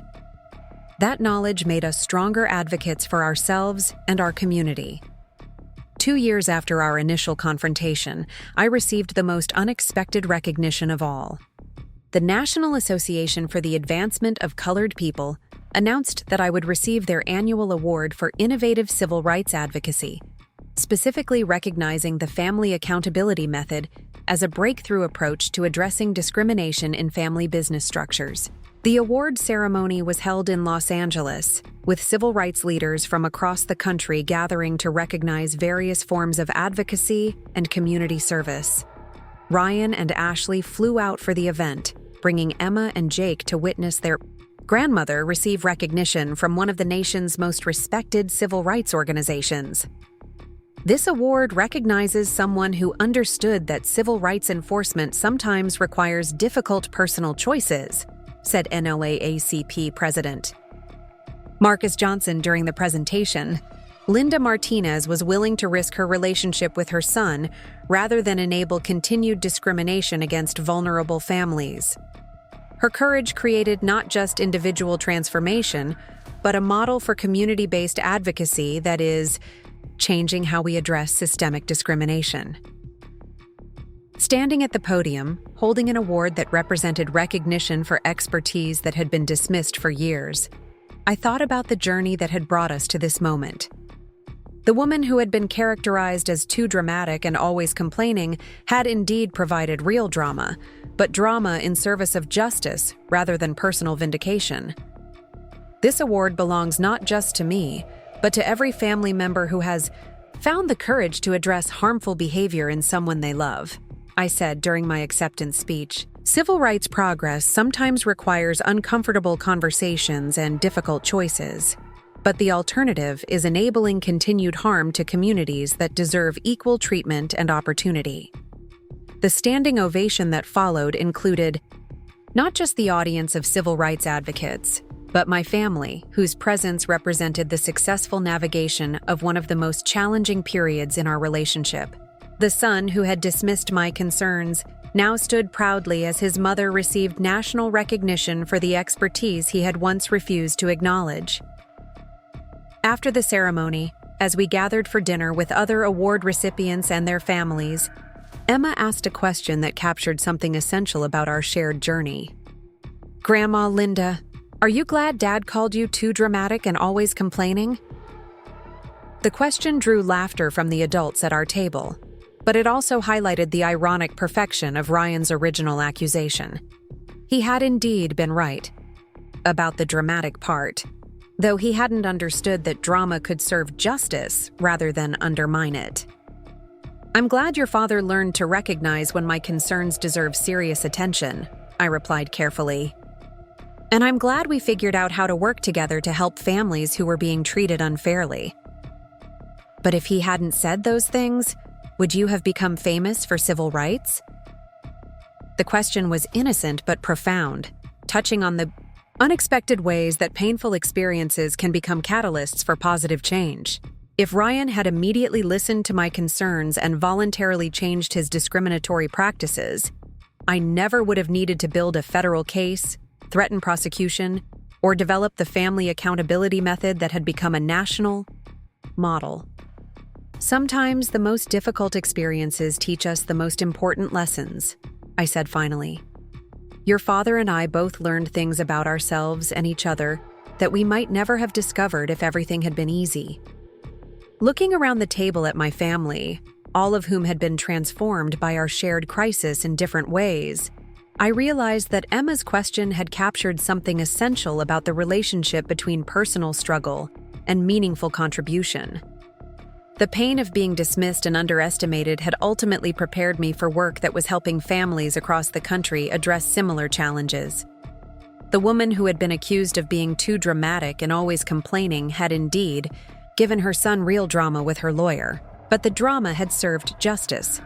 The complaints had been based on professional expertise, and the threat of prosecution had catalyzed transformation that protected vulnerable families while preserving the relationship between a mother and son who had forgotten how to listen to each other. Sometimes the most unlikely accusations contain the seeds of the most important truths. Sometimes being called dramatic is exactly the permission needed to take dramatic action. And sometimes the most loving thing a parent can do is show their child exactly how serious the consequences of their choices could become. The legacy of our confrontation extended far beyond our family, creating resources and strategies that were helping communities across the country address discrimination through education rather than punishment, voluntary compliance rather than forced intervention, and family accountability, rather than external enforcement alone. As I sat surrounded by civil rights leaders and my transformed family, I understood that being dismissed as too dramatic and always complaining had ultimately become the foundation for work that was changing how discrimination was addressed in family business structures nationwide. The accusation had been accurate, but the drama had served justice, and the complaints had been based on expertise that deserved recognition rather than dismissal. Sometimes the most painful family crises become the most meaningful professional contributions. Sometimes the most difficult confrontations lead to the most important transformations. And sometimes being willing to give someone real drama is exactly what they need to understand that your concerns were never dramatic at all. Up next, you've got 2 more standout stories right on your screen. If this one hit the mark, you won't want to pass these up. Just click and check them out.